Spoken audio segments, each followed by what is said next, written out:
All right. Good morning, ladies and gentlemen, and welcome to Take Your Shot Media Crew presents Double Dribble, episode 87, The Creole Queen. And before we do that, let me introduce my pet.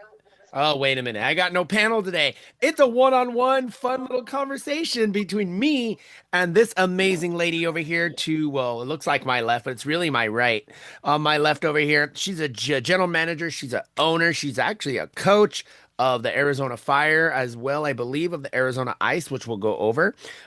She's been in the ABA for about 4 seasons. It's apparently 2023, 2026-ish. She made her first division title game this past season, which I thought was really cool. We'll talk about that as well. And from what I read, she's also a special ed teacher. If that's true, I think that's absolutely freaking amazing, and I can't wait to ask her.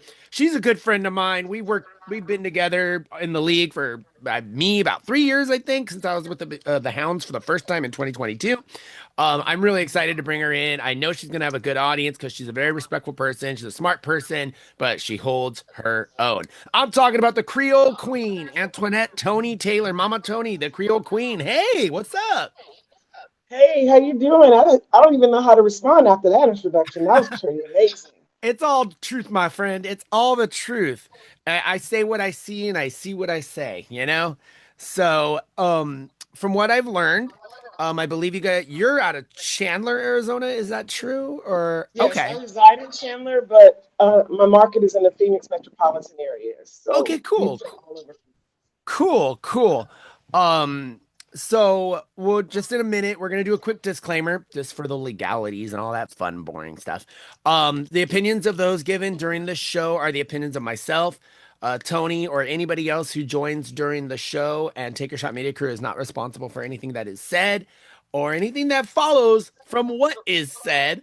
You never know what you're gonna get in these shows, but we try to be as respectful as possible. So, Tony, what we're gonna do, I feel weird. I'm gonna call you Tony. I don't call you Antoinette. That's just weird to me. I call him actually, ladies and gentlemen, I call her Mama Tony. I've always called her Mama Tony. Look at that smile. Are you kidding me right now? I always call her Mama Tony, but it's the Creole Queen she told me last time, and I'm like, we're gonna go with that. I like that. That was perfect. Okay, so Tony, you've seen the show, you know how it works. Um, what I'm going to do, I'm just going to give you a couple minutes just to give me a quick little background about who is Antoinette Taylor from childhood, just little things like what raised you up, were you raised with a single family, did you play basketball growing up, what got you into the business that you're in now, and then I'll just bounce off of you and we'll have some fun. I am a mother of five. Okay. I have five, four boys and a girl. Um, I was born in Louisiana, Baton Rouge, Louisiana, hence the Creole Queen. Cool. Um, did play basketball in high school. Most defensive player. Defense is what it's about for me. Defense wins basketball games. Ooh, Um, defense. I didn't play college ball, but I did play intramural college ball. So I do have some collegiate friends. I went to Southern University A&M College in Baton Rouge, Louisiana. Um, graduated in computer science. Worked in the industry for about 6 to 10 years. Decided I didn't like being in the cubicle, programming all the time. So um, in the midst of a pretty massive divorce. I mean, it didn't have to be as bad as it was, but it was. But where divorces are nice, never seen an amicable divorce, although I do know they exist. And even in the midst of the divorce, I needed less stress in my life. So I ended up doing paraprofessional work in the classroom. And the special education teacher that was over me said, "Hey, you already have your degree, go get your master's in special education because you're a natural." Um, Backside story is that my mother, when I was in school to get my degree in computer science, told me to go in education. I told her no because I didn't want to be an educator, didn't want to work with other kids. Flash forward, now I'm a special educator, loving it. It's the most fulfilling job I've ever had. I work with kids from autism, Down syndrome, behavior. Behaviors happen to be my favorite, in addition to autism. Simply because when the light goes off or when that change comes, it's the most rewarding, fulfilling feeling. Um, Down syndrome kids are my favorite group simply because they are the party. And that disability manifests in so many different ways. So it's just amazing seeing a different hurt. You go from the nonverbal to the party animals to the very number cheerleaders. They don't forget anything. So never underestimate kids with special needs. Hmm. They're superheroes, man. I'm telling you. I remember Huh? they're superheroes. They just are. They are. They are. They really are. I mean, I'm not at the level you are, but I have DJ'd for a number of special education classroom dances, and oh my God, they're like, "Oh, play this song," and they get down, man. They can dance for one thing, and they're always happy. And no matter what's going on in the world, you see a smile of someone, especially with Down syndrome, like you said, trisomy 21. Wow, it just lights up your day, you know. I had Well, a with my mother being a special educator, like I've been in the field since I was a okay, kid. Right? okay. So um, some of my mom's students actually attended her funeral February. Hmm. We did her services, and one of her students came and sang at her funeral, and I'm like, wow, That's this has awesome. been a really long time, and it's the impact that she's made on these people's Hmm. lives. And so, being that, I can remember when I was in sixth grade, one of her students had a prom to go to, and Okay. regretfully, I did not go because I was aware of the stigmatisms associated with kids with special needs. But right now, I wish I would have went to prom with Michael Waller. Michael Waller was such a fantastic guy. I just wasn't mature enough to deal with the stigmatism. Hmm. Yeah, and it does. I know with certain teachers, you have to take so many years of teaching. When you go into special ed, do you got to take an extra amount, or do they just give you like different classes? How does that work? We have different classes because we deal with Hmm. the skills needed to access the general education curriculum as opposed to just the general education curriculum. Now, there are some teachers that have gone in and got specialties, like maybe in reading or math. I have a cross category degree, so I can work with kids regardless of their disability. Cool. Cool. I like that. I love that. My degree helps me with the math and the sciences and stuff, and so I can help the kids relate. And I build based on vocabulary. It's all about the vocabulary and understanding Uh-huh. what's being asked. Okay. Okay. I like that. So how did I get into basketball? I've coached since my kids were 5 and 6 years old. My daughter is my absolute favorite athlete. That's a Kayla. I think you saw her sitting next to me on the bench, The taking jump the off. stats and Yeah. stuff. Okay. Akela is my absolute favorite athlete in the world. Although my four boys also play sports, Akela is the best, my favorite. And we play She knows basketball the that. same The practice. boys know that. They do, they do. As a matter of fact, when they were little, I used to coach against my now ex-husband in rec leagues, and I used to run an all-girls team against an all-boys team. And I always get just close enough to beat my ex-husband to show him that I could, Hmm. but I'd Okay. have to lose because all my sons and my ex-husband were on the team, and me and my daughter had to go home to them. Yeah. Yeah, and sometimes it hurts when you have to try to like prove somebody something, you know? And I'm divorced and I've been part of a divorcee family. I'm kind of lucky. Our divorce was pretty ugly too. But I mean, we're cool now, but it took years. It took years for anything to clear up. And again, we talked about this last talk show, I think, with our last guest. And I was like, regardless if you're divorced or not, there's two things you need to do. Number one, you need to compromise. And number two, you cannot use your child as a pawn. And those I see that every day and it makes me sick to my stomach. And I when we got divorced, my ex and I promised we wouldn't do that. And I don't think it ever happened. And if it did, it was very rare and we would talk about it after. But it's sad because you'll get people who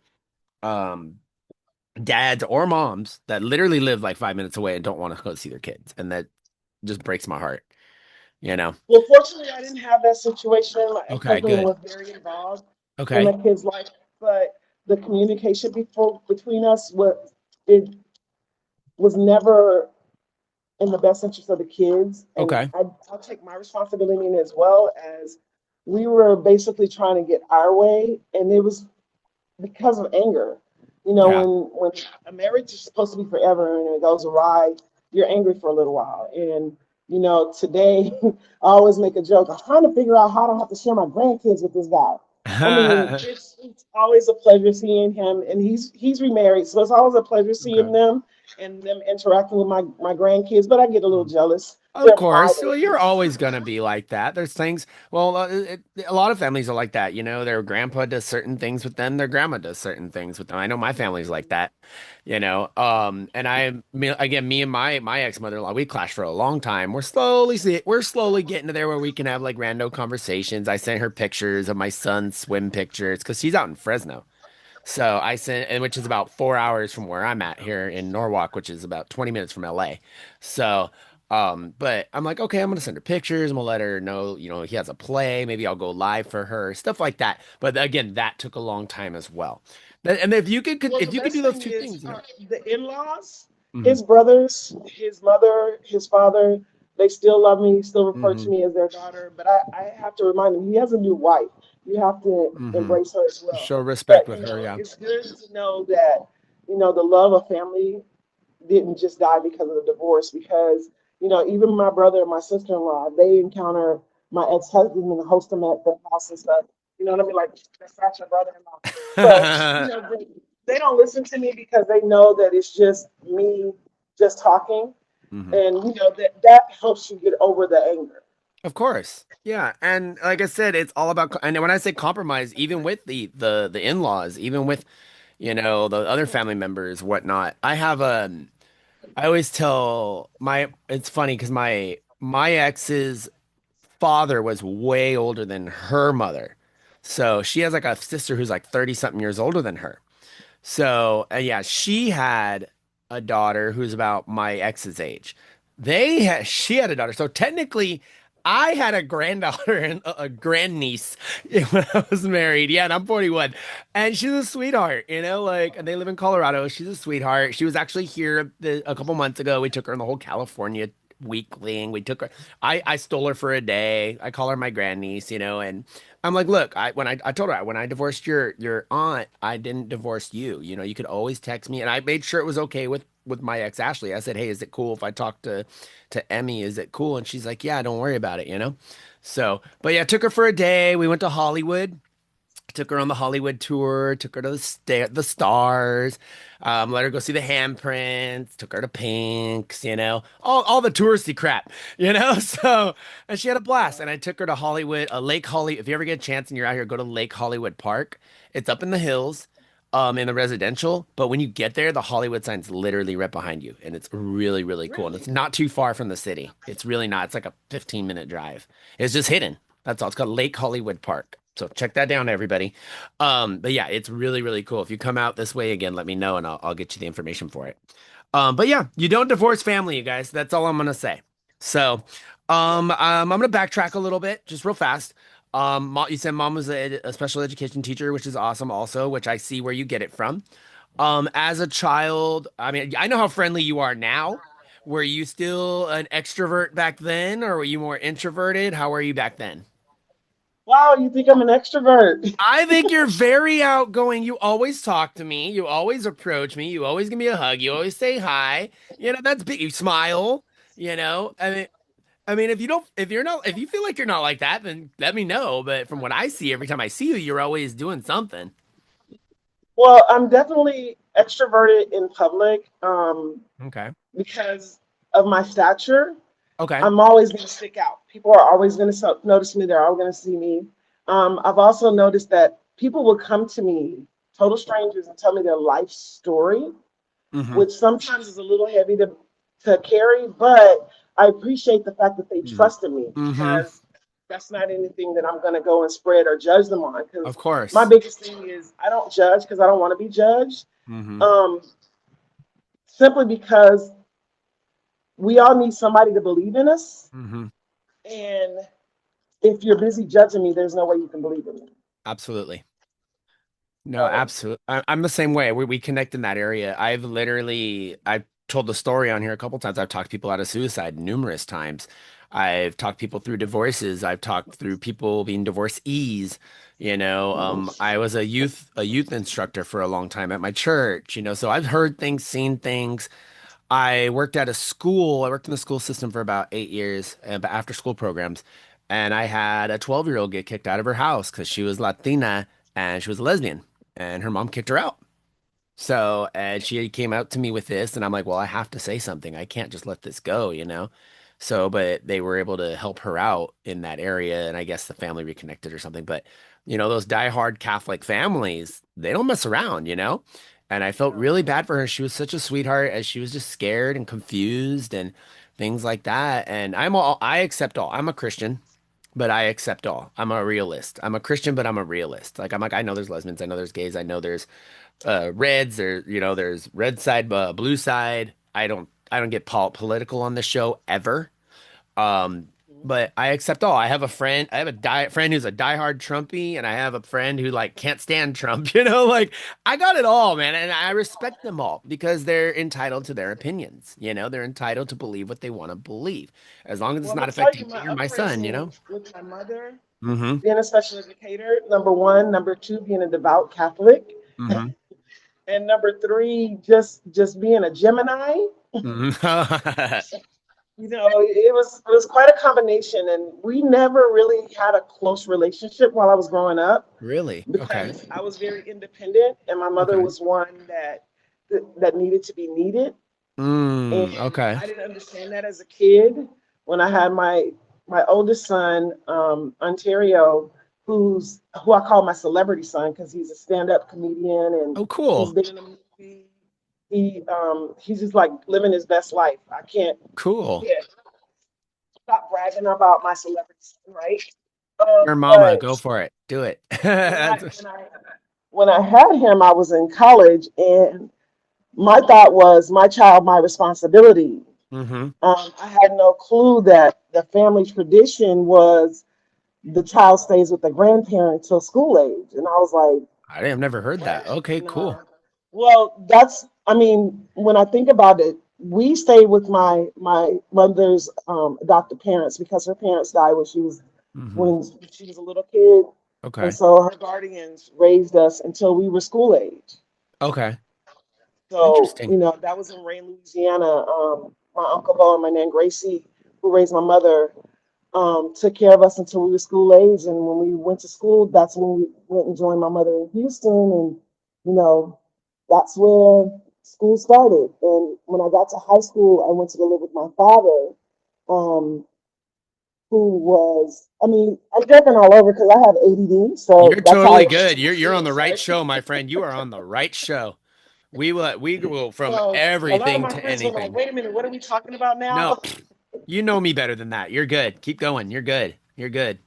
So, with that being said, going to live with my dad in high school is a very hmm rural town. Everybody knew everybody. Everybody was in the business. Shout out Hmm. to Greensburg, Louisiana. Greensburg, Louisiana. I love the place. It's very homely. We don't even have, the stoplights on the Okay. street, red light, green light. My grandmother told me they put one up for about an hour, and there were several accidents, so they took it down. Because people weren't used to it. Rich, and to this day, there's no stoplights in Greensburg, not even a caution Mm. light. So, you Wow. know, so it's still very, very home. Okay. Um, I've seen a lot of things. I've been a lot. My dad was in the military. He had his car Okay. accident in North Carolina, which left him a quadriplegic. Okay. Um, my dad walked out of the VA hospital. Nice. It was my first time hearing my dad curse anybody out, but when the doctor told me never walk again, there was a lot of explicative. I'm like, Daddy, stop cussing. So I can remember that vividly to this day. Um, but my dad walked out, and my dad is my hero hmm because he's the strongest man I've ever seen. He's like, I need to talk to Christopher Reeves. I need to talk to Christopher Reeves because Christopher Reeves, Yep. Yeah, of Superman, was course. also Superman. He was paraplegic. quadriplegic. Yep. And I asked him, I said, Dad, how did you make your legs and arms move? He said, I looked in the mirror, I stared at it, and I talked to it, and it moved. Started with a finger, went to my hand. In his older age, he's now a paraplegic because he doesn't have very much control of his legs. But Mhm. when I say that's my hero, that's my hero. Yep. Motivation's a strong tool, my friend. That's all I gotta say. And no matter what it is, whether it's your kid, whether it's a job, whether it's people doubting you, or a physical disability, especially if someone who was in the military, you're this super badass, defending your country, going after people, and then whether it's mental or physical, things happen. And you're like, well, shit, now I gotta adjust to this, especially when I got kids. I got my kids depending on me, looking up to me. And then mentally, as a man, this is gonna sound sexist, but I'm not trying to be sexist. We're like, well, we have to be dependent on. Like, I have to show my daughter I'm the man, like, hey, I'm gonna take care of you. If I don't have any legs, any arms, I'm still gonna find a way to take care of you, And I'm not speaking for him, but he could have been thinking that way. And I'm like, no, I have to get back on my feet. I have to be moving again. I have to, but it's also for himself as well.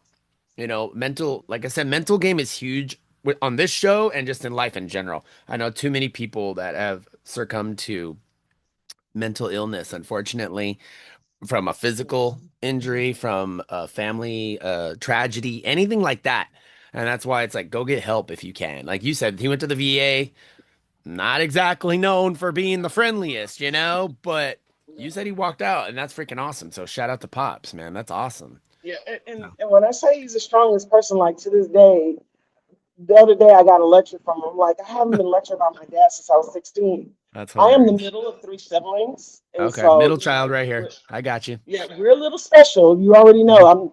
I'm relating. We Yeah. have a lot in common, Yes, we but do. you know, middle children, we're a little special and we need a little extra love. And so when I call my dad and somebody's over at the house and they answer the phone, it's like, who's calling? I said, this is his daughter. They say, which one? I was like, I'm sorry, he has one child. I'm his only child. They're Hmm. like, oh, Arnold, Antoinette's on the phone. So they already know.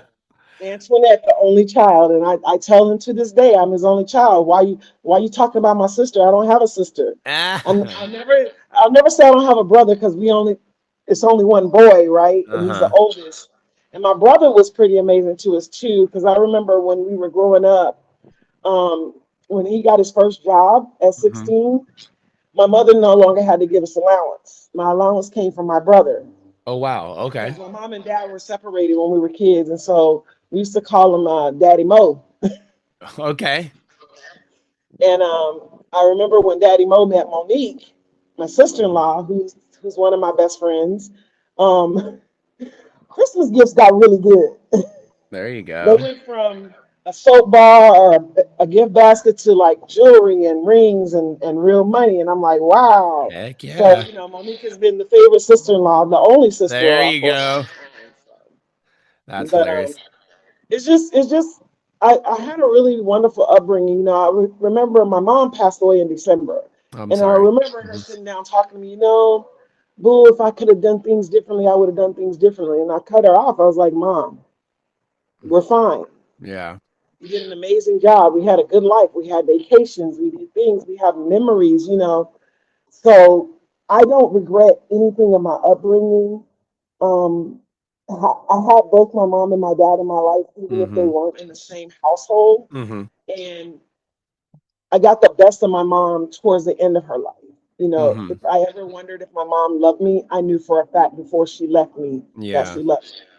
And they say that parents get like that towards the end a lot because obviously they have to depend on you and they got to trust you.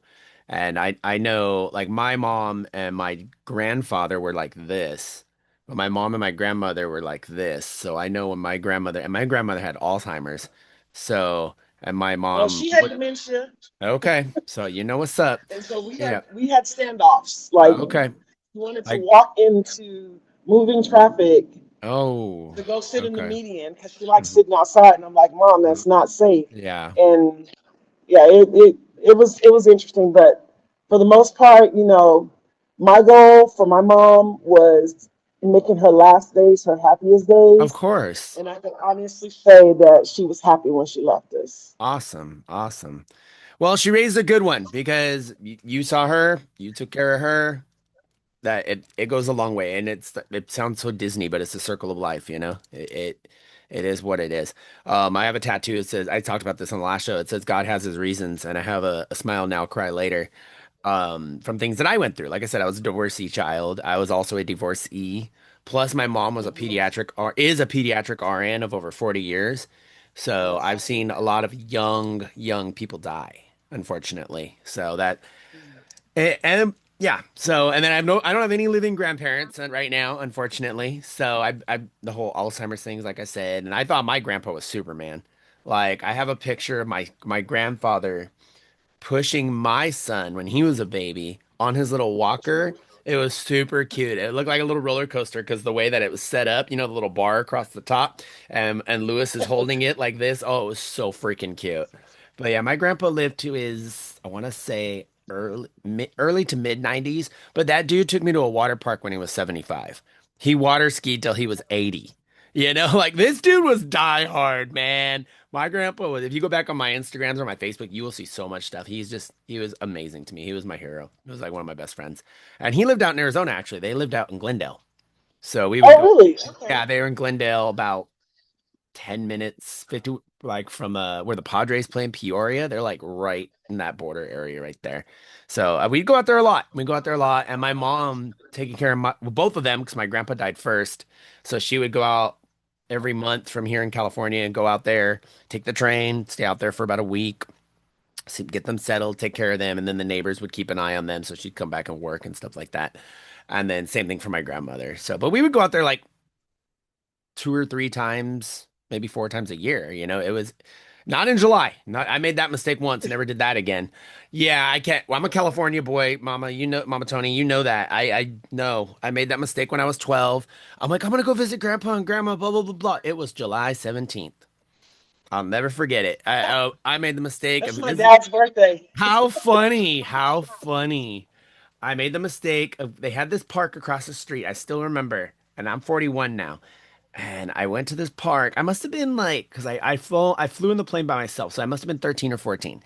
But I went to the park and I tried to go on the slide, and that was just a mistake. That's all. Because this was back then when no one gave a crap.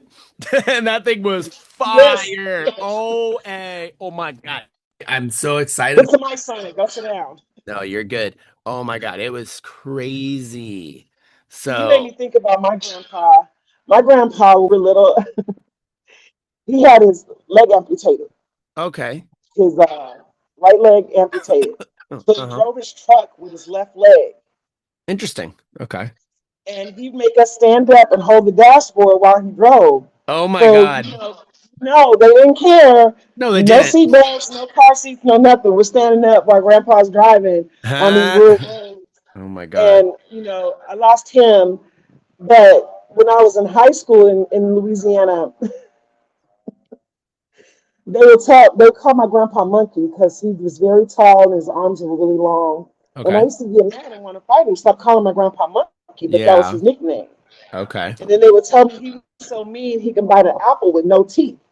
Oh wow. So I Okay. came home one day from school and I was like, Grandpa, they say you could bite an apple with no teeth. He said, You got an apple? I said, Yes, sir. I went and got the apple. He did it with no teeth. I was like, Whoa. So, and then thinking about my grandmother, these are my dad's Okay. parents because Dad's I parents. never Okay. met my mom's. My dad's mother taught me how to curse. Nice. Always So good. we did the lick, Always lick, good. switch, switch, all the way over to the B word. And my dad would walk out while I'm saying the B word. Oh no. And he would light into me. Don't talk to my mama like that. And my grandmother would get upset. Oh, Anna, we just man, we playing a game, and she would get up and leave because I was the first granddaughter, and how dare he reprimand me? So Yeah. I'm a little spoiled. I'm a little princess, so that's where the Creole Queen comes from. Okay. Um, I've definitely been put on a pedestal like I'm the apple of my dad's eyes. Yes, Hmm. I'm the second born, the middle child, but apple of his eye. You're So the baby girl. Yeah, exactly. yes, the only child. Okay. So back to the basketball. Yeah, we're good. I coached my daughter since she Okay. was 5, and I coached her till she was like 12, and I felt like she needed to play for another coach because I didn't want Hmm. to hinder the mother-daughter relationship. Uh-huh. I wanted to foster that a little bit more than the mother coach. Hmm. Um, Personally, I think it was a mistake. I should have continued coaching her. Um, Her father had a very different coaching style, Oh, so and dad I ended up think coaching. Okay. yeah, we coached together in Florida. We Okay. coached little league softball, and so I let him basically take the lead.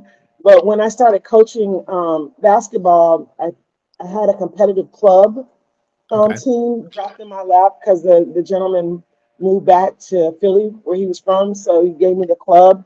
The club was thriving with 5 teams, Okay. and my daughter and my sons played in that club team with me, the Arizona Lightning Basketball Club. Um, from there, I was recruited because we played in the YMCA competitive league, Okay. and one of the organizers for the YMCA also coached at Precision High School in Mm-hmm. South Phoenix, and he invited me to come over there and coach the girls. Okay. Well, I was more than prepared to tell him no, but he set me up. You know, as a youth counselor at my church and everything, I just couldn't tell the kids no. So I could relate to when you said you had to help the young lady that was homeless because I had my church kids, and basically we had a rule: never lie to me. If you're somewhere where you're not supposed to be, I will get out of my bed and come get you, Mm-hmm. but only let it happen once. I Mm-hmm. had 3 rules. Everything we talked about was between us, except for suicide, running away, Yep.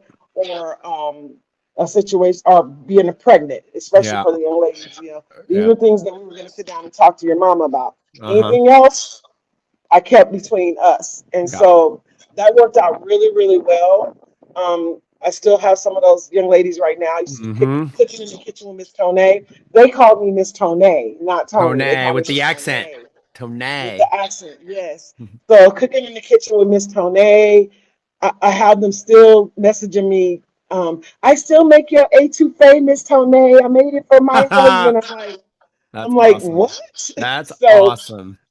the kids keep the recipes, but my adult friends, the meals I make for them, they want me to make it. They won't take the recipe and make it for themselves. So, you know, I Mm-hmm. make a praline candy, I make a candy pecan candy, and bake cakes and stuff. I have to continue doing it for the Yeah. adults, but the Yeah. kids will take the recipes and run. So, you know, I've done a lot with the youth. When I was in Florida, I kind of ran from being Mm-hmm. over the youth because I always self-reflect and I'm like, am I really that person to lead them?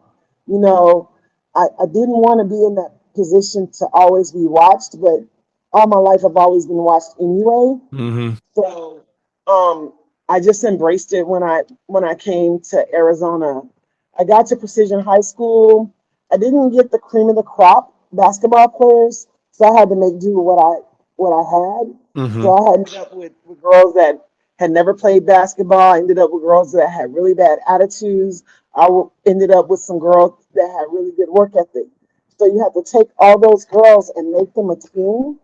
And there's one particular photograph that pops up on my Facebook all the time where we went to Flagstaff for a tournament, and every time that picture comes up, they all chime in. Coach, Mm-hmm. you love us. We were your favorite team. They were my worst headaches. But But that's usually I the most really, favorite because you oh, work with oh my them the goodness. most. Yeah. I had a young lady that told me "f you," and I forgot who I was and who she was, and I went Mhm. into, you know, that little mode like "f you," and I approached her, and Uh-huh. one of the other coaches intervened just in time because I probably would have lost my job that day. I took them to I took them to California to support the boys team, and the Mm-hmm. principal fired me while I was gone because we were already Oh, gone. The wow. parents rally got my job back because they really Uh-huh. loved the fact that they really loved the fact that their kids were showing that they cared for something Mm-hmm. because it was a credit recovery school, and so because the kids, the parents had my back with the things with the kids. I made sure the parents knew that it wasn't a school sanctioned trip, that it was a trip that I was taking, and the girls wanted to go, so they went with Mm-hmm. me. The principal, we had several battles. I ended up being the let go as the coach, but I was the assistant athletic director. Mm-hmm. Okay. But the girls always said, Coach, what you got going on this summer? I wish you were still coaching. I wish I still Mm-hmm. had you as a coach. So that was what it was worth. Mm-hmm. I even ran a co-ed summer team Cool. where I had girls and guys from the school that played on my co-ed summer team. So we played 3 girls on the court with 2 guys against all guys teams.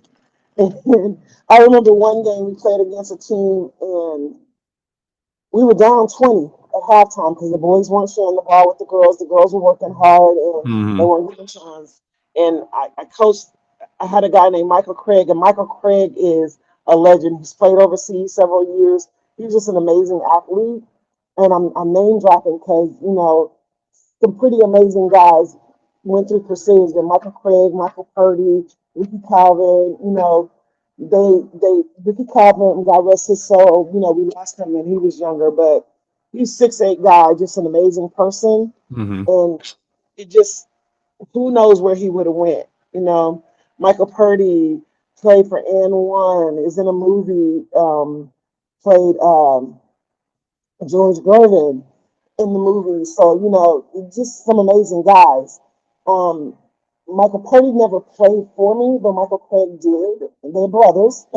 Okay. Um, Michael Craig played for me. They went to the state championship while Michael Purdy was still in school. Michael Purdy graduated the next year. They went to the state championship and won. Shout out to Coach Mo and Coach Peter Mims who led that team that year. But I had a couple of their players on my summer league, Hmm. Jacquees Patton and Michael Craig, and I always say it was because of me they won that championship. Of course. But it was absolutely because of Keely Mims and Coach Mo and what they did with those guys. It was really really amazing. But I dropped those names because Michael Craig, he was just a phenomenal athlete, but he didn't understand the value of improving his team to get Hmm. there. And so Precision was a single A team. Michael Craig went and worked out with Basha High School, which is a Division 5A school Okay. here in the Phoenix metropolitan area. And when he decided to come back to Precision instead of playing for Basha, they they challenged Precision in a Hmm. basketball game, packed out the gym, and a Division A school, charter school, doesn't have a huge gym, so they Of packed out the course. gym, and Precision beat Basha in the gym. Nice. It Nice. was a huge victory, a huge thing for the school, a huge thing for their coaching staff, huge thing for the athletes. I was happy to be a part of it. So, and have had a hand in the players because improving your players, and that's when Michael Craig came back to say, he said, Coach, I just learned that I got to make my teammates better. And when he Hmm. came back to Precision, they had a more talented team with the Ricky Calvin, the Michael Purdy, than they had when they won the championship game, but because they were playing as a team, they won that championship. Hmm.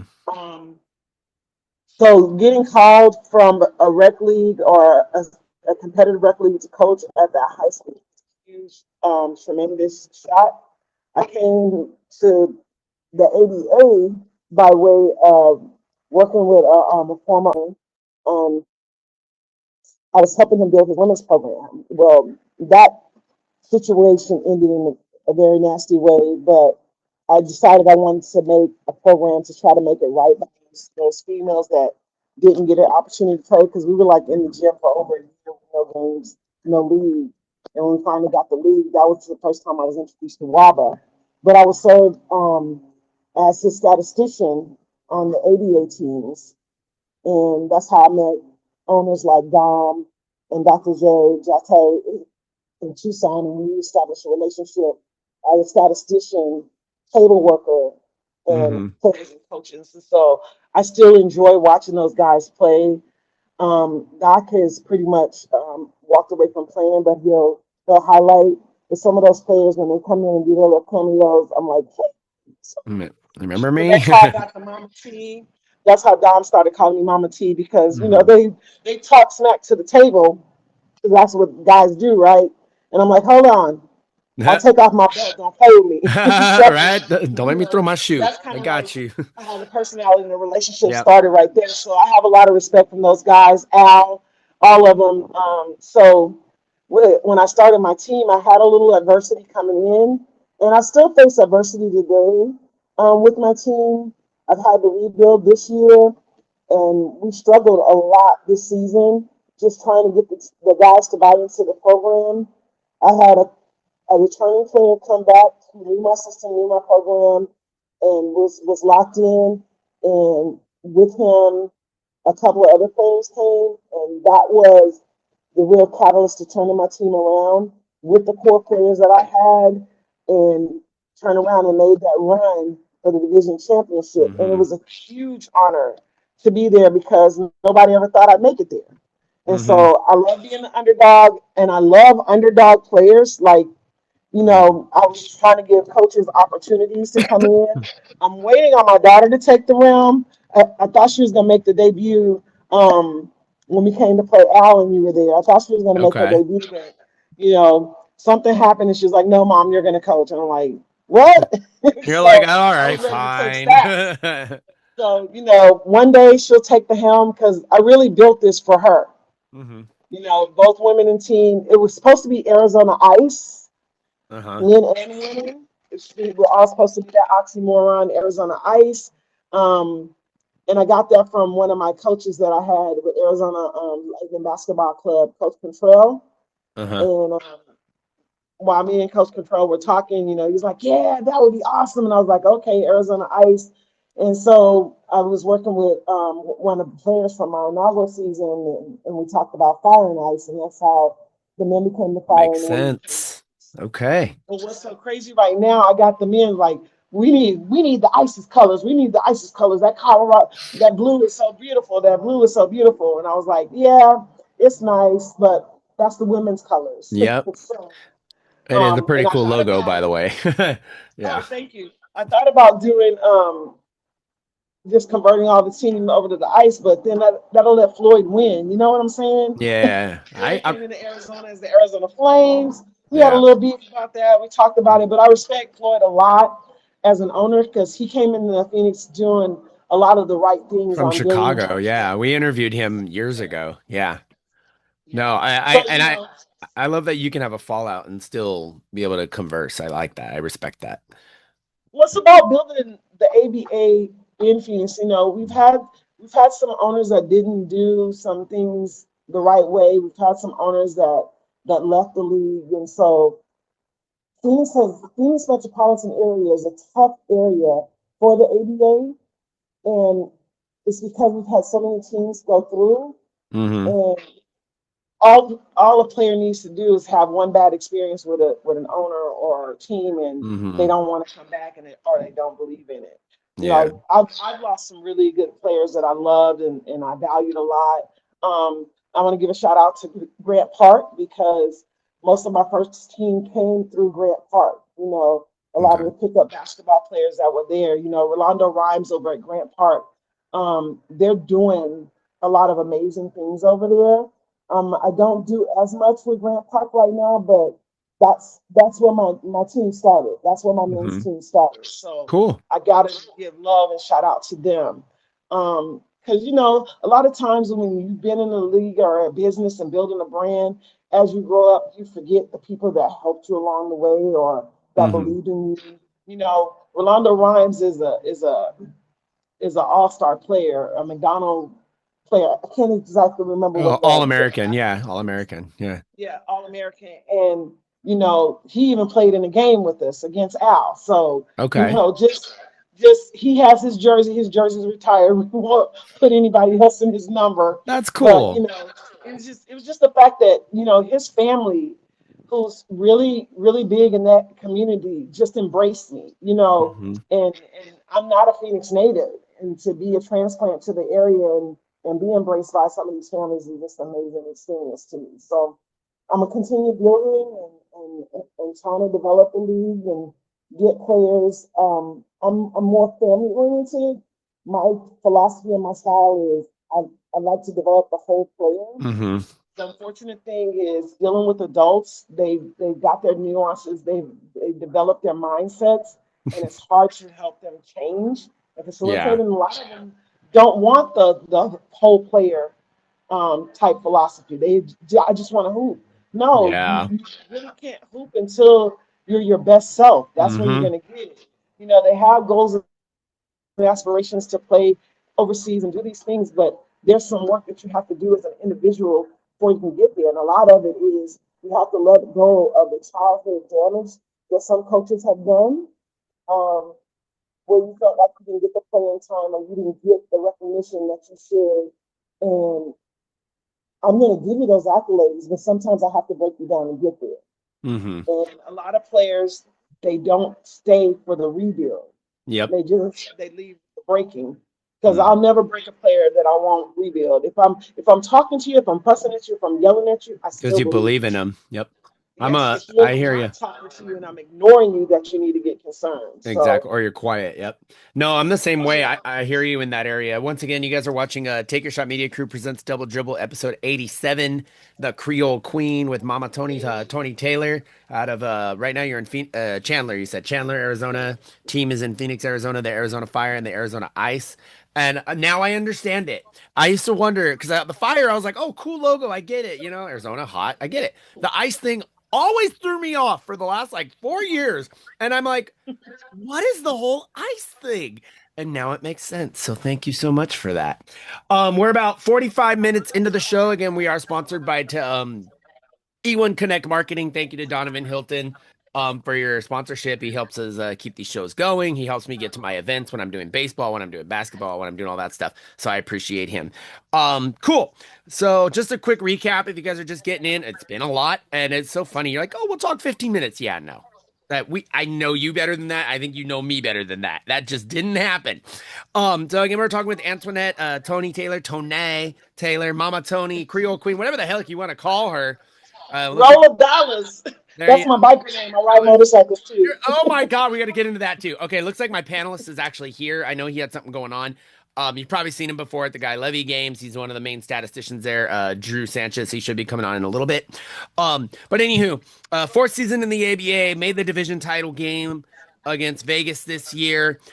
Special ed teacher. What some amazing stories you just told about being a special education teacher. Drew, I do see you. Quick recap. You know Mama Tony already. This is Mama Tony Taylor.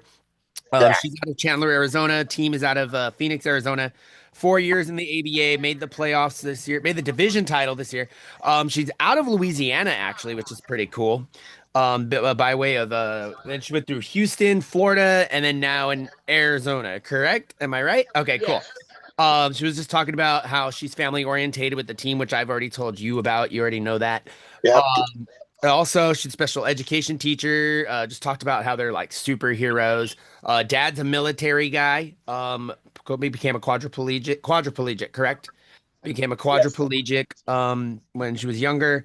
And let's see, I'm trying to think if we talked about anything else up to that point. Mother of five, four boys, one girl, and a divorcee. But we talked about what we talked about last week that hey, if you don't use your kid as a pawn and you're able to communicate, things will be okay. I think that's where we're at, Drew. That's where we Uh, are. And you came right at the right time because off the hoop is going to be coming in a little bit.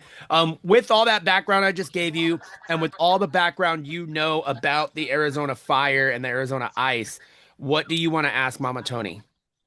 well, first off, yeah, I'm a kid of a military background too. My dad served, my uncle served. I had a grandfather who served in the army. My dad was in the Navy. So I have a lot of respect for the boys in uniform. Thank you. My question would be, obviously, you guys, congratulations on making to the divisional championship for your guys' division. Thank you. Um, and just shout out. I lived in Arizona for a little bit.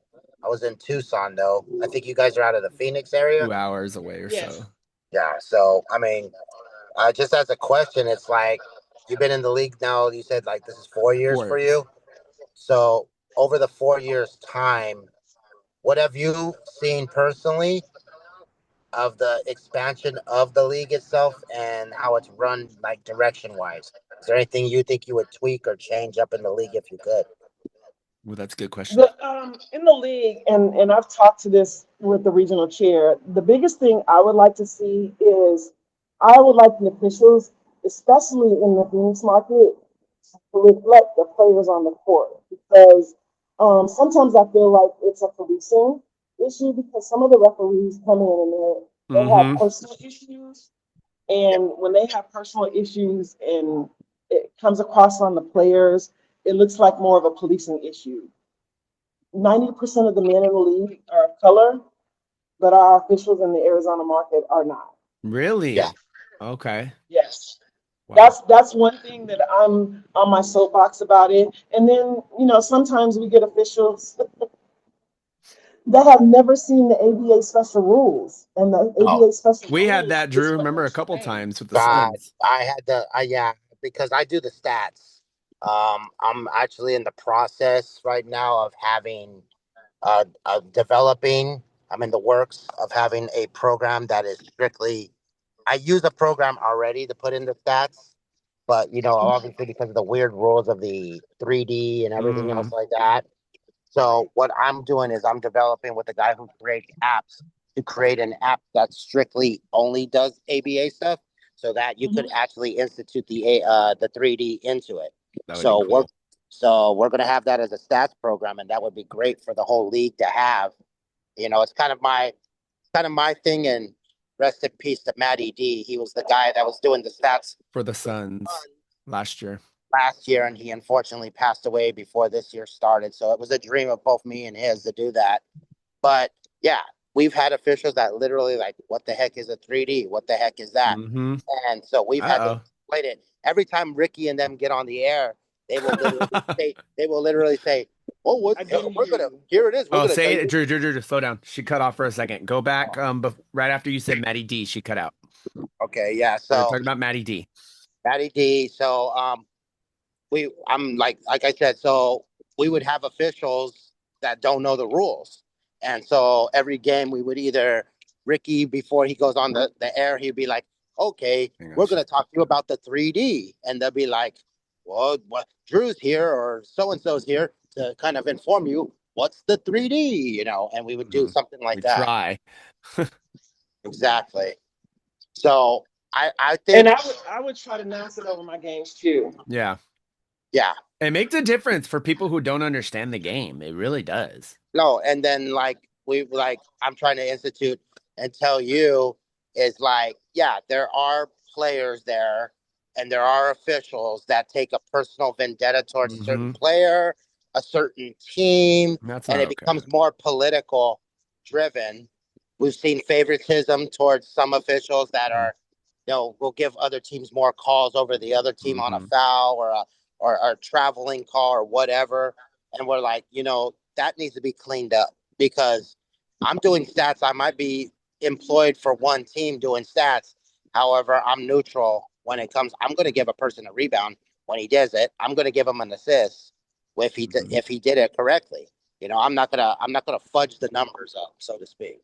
Yeah, So we don't believe in that. Exactly. Hmm. we don't believe in fudging up the Well, numbers. that's kind of what we experienced in Vegas. I was excited to get there. I know Dom has a very, very veteran team, and they're well organized, structured team. And I have a lot of new players, but getting to the big show in the division, and then 24 fouls were called in the first quarter. Yeah, One of my players were ejected in the first minute. I traveled with 7 players. So you're Dom down to had a bench of six. 12. When I contacted the lead official, he says, "Oh, it sounds fair to me." I said, "No way it sounds fair because it's going to impact one bench over the other." exactly. And so, We've yeah. the officiating and making sure everybody's trained and everything, it definitely needs to be No. more oversight. And Hmm. I think I think we need to have, I don't know. I'm definitely going to the Atlanta for the meeting Okay. to have my voice heard. No, I as you think should, as you should. I'm gonna jump in real quick, Drew. We've had that situation a couple times down here, a couple different years where there was times in a playoff game where I think the fouls were 47 to 14.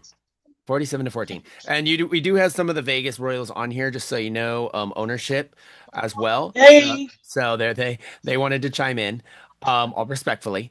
But we've seen it. And then on the flip side, where you talked about not having a referee of color, that's insane to me because I worked for the Hounds for so many years, and that's the IE. That's nothing but, colored referees. James Hobson, Josiah Trice, Richardson. They're all of color and they're great. They're good referees. But what you're saying, and I like and I agree with, they need more training. They whether even like Hobson, maybe have Hobson teach a class or have right. Josiah teach a class or even if it's on Zoom. There's literally no excuses anymore these days. You have And Zoom. also, You can't. if Yeah. we have a complaint against an official, they need to have a repercussion. There's no repercussions when refs True. do That's bad true. things. And no, that's true. If I file a complaint, they can't ref again until they complete a training. Yeah, Period. or they need I So mean, and we talked to Josiah kind of about this when we interviewed him a couple weeks ago. That do they get reprimanded? Do you get punished if you miss a call? And he was kind of iffy about it. I agree. I think it should be more. I do agree. It should be, you get fouls. Maybe you give fouls I'll to, do it sounds the really stupid, do the but maybe give fouls to the bag referees, of like meatball. on a book, but not on the scoreboard or anything. But hey, Yeah, I'll try Ron, of that. course, Lee. Yeah, yeah, bag Drew, we can hear you talking. Um, of tell Fran, chill. Sorry, they're out and about right now, Tony. Yeah. But no, like it unofficially, you can be like, hey, this looked off, I'm gonna mark this, I'm gonna send this to my DC, my RC, which is district coordinator, regional coordinator for people who don't know. And we're gonna look this over, something's just kind of suspicious here. Or hey, they just had a bad game. They have bad games too. Like Right. like Josiah said, they have Yes. bad games just like players. But they gotta own it. And that goes for players too. You Yes. gotta know, hey, these guys are human, but if like you said, if they're just attacking the players, that's not okay. If they're messing up, they're having a Yes. bad day, they missed a couple calls, they come by. I've seen referees do this. Josiah's done this. Hey, dude, I think I missed that call. I'm sorry. My bad. Right. That goes a long way with respect with players. It really does. Yes. It just And it makes does. a difference. And Yeah, and we can't bait players into stuff either. of So course. No, it, yeah. it's a lot. I was watching Dom's interview last night when he said Uh, that the official had baited him in, and that does occur. mhm. Unfortunately, it does occur. So, you know, um, let the Vegas people come on in. Let me talk to them. Well, let me see if he wants to That's talk. one of my favorite teams. Yeah, let me see if it's anybody this person will want to talk. Let me go and message him. While I'm talking to him, Drew, do you have anything else you want to throw out there before we no, jump into our and segments? no, yeah, I'll just comments and everything, all my stuff. They're not more questions and more comments and concerns. Is like, yeah, when you're talking about the foul count, we've experienced stuff like that. We've had literally last year. I think it was in our championship game against maybe it was against the Hounds when we played the Hounds, and this is Guy Levy. We I'm not had, saying anything. I'm not saying anything. I'm not saying anything. yeah, you don't have to say anything, but I'm not I hear saying it. nothing. I was a I GM during then, so I'm not but saying I hear it. anything. I hear everything as there. Come on, Ricky. I don't. Nope. I have the mic now. Get off. Yeah, go. Shut Go up, ahead. Ricky. Shut up, Ricky. I'm Hey, talking. you're not George. Stop talking to me like that. Go on. I'm going to Exactly. say this real quick. We want a regular season games with you. Okay. We There you want go. our regular season games with Guy Levy because, planning you guys in the tournament, class act. Thank you. You're welcome. Very Huge welcome. fan of McGuire anyway, so. Oh, Dom's awesome. Yeah, he's a good guy. But going back to that game, so literally after the game ended, some of the Hounds players were saying, "Oh, y'all won because you had F in this, F in that," and I'm That like, wasn't okay. And they got in that was trouble like, for that, by the I, way. I was like, you know what? I have you're yelling at me. Hounds players were yelling at I me, and I'm remember like, that. I have nothing to do with it. Hmm. I'm not on the No. court. And going back to your thing where you're saying like Royals had 12 players, you had 7, and then one of your guys got kicked out, so you're down to 6. Look, at the end of the day, regardless, only 5 guys could be on the court at It's all true. times. Only 5. Oh, no, no, no. I am no way disputing the victory that Vegas had. Mm-hmm. No way. And I'm not trying to make an excuse for my No, players either. no. But the first quarter alone, What it the is I first think quarter alone took over an hour. yeah, that's what I'm Been saying. When there. you have officials that kind of do their own have their own agenda coming into the game. We've had Yes. I've done games where officials have walked out after like one quarter. Oh God, I remember I've that. had that too. I've Oh my had that We've too. goodness. had And that should be automatic no. Unless it's and something dangerous, something threatening, then yeah, maybe they can walk out. But other than that, if they walk out, they need to be suspended just like players. no, they need to be kicked Yep. out of the league because I look, agree. No, I because agree. I'm 100 with you on that. like They need to be kicked we out. get it with ABA. A lot of these guys are obviously looking to get placed somewhere else, and a lot of them don't get paid by the clubs. So Right. they're gonna be hotheads. They're gonna be personalities. I'm a basketball agent by trade, so 90% of these players come up to me and they're like, "Oh, I got stuff." It's hard to place it. It's hard to place a player, it's even harder and more difficult to place an ABA player because a Mm-hmm. lot of them are Yes. hotheads. They play in rec leagues and they bring that rec league mentality, which Oh my goodness. I don't like that. I check that stuff at the door. I'm like, bro, if you're gonna play rec league stuff, go outside. There's a hoop outside. Mm-hmm. Go play out there. Don't bring that Exactly. attitude into here. You know, No. use your big boy voice. You got some respect for your grandmothers. Treat your house like respect, like a court like respect. The same Mm-hmm. thing with the officials. You got to have respect. You can't bring an attitude. You can't have a chip on your shoulder. You have to bring some level of respect. If we want this league to be looked at more efficient and Seriously. more professional, Mhm. there's got to be a professional and there's got to be a decorum done. Mm-hmm. And that's what I think moving next year. I think there needs to be regulations and rules that are enforced. These are the art. If any RCs are on here, if any DCs are listening or going to watch it later, there needs to be a meeting, like you said in Atlanta, Mm-hmm. where they literally need to come up with the whole guidelines. Everybody needs to sign. There needs to be witnesses, and at the end of the Mm-hmm. day, if there's accountability, it's all about accountability. If you They don't need have us like a accountability, CBA kind of it's thing. done. Yeah. Yeah, I You're need a done. CBA. Once, we're going to start doing one strike and you're out. That's what it's going to be. That's what it should be. You got all these, you said, like Well, you always say, and go ahead. and like you said in my intro, I will set my players straight. Like Mm-hmm. I've had to cut players that were dropping 40 punts a game because of their attitude, their mouth, the level of respect they had for the coach, the Mm-hmm. teammates, the organization.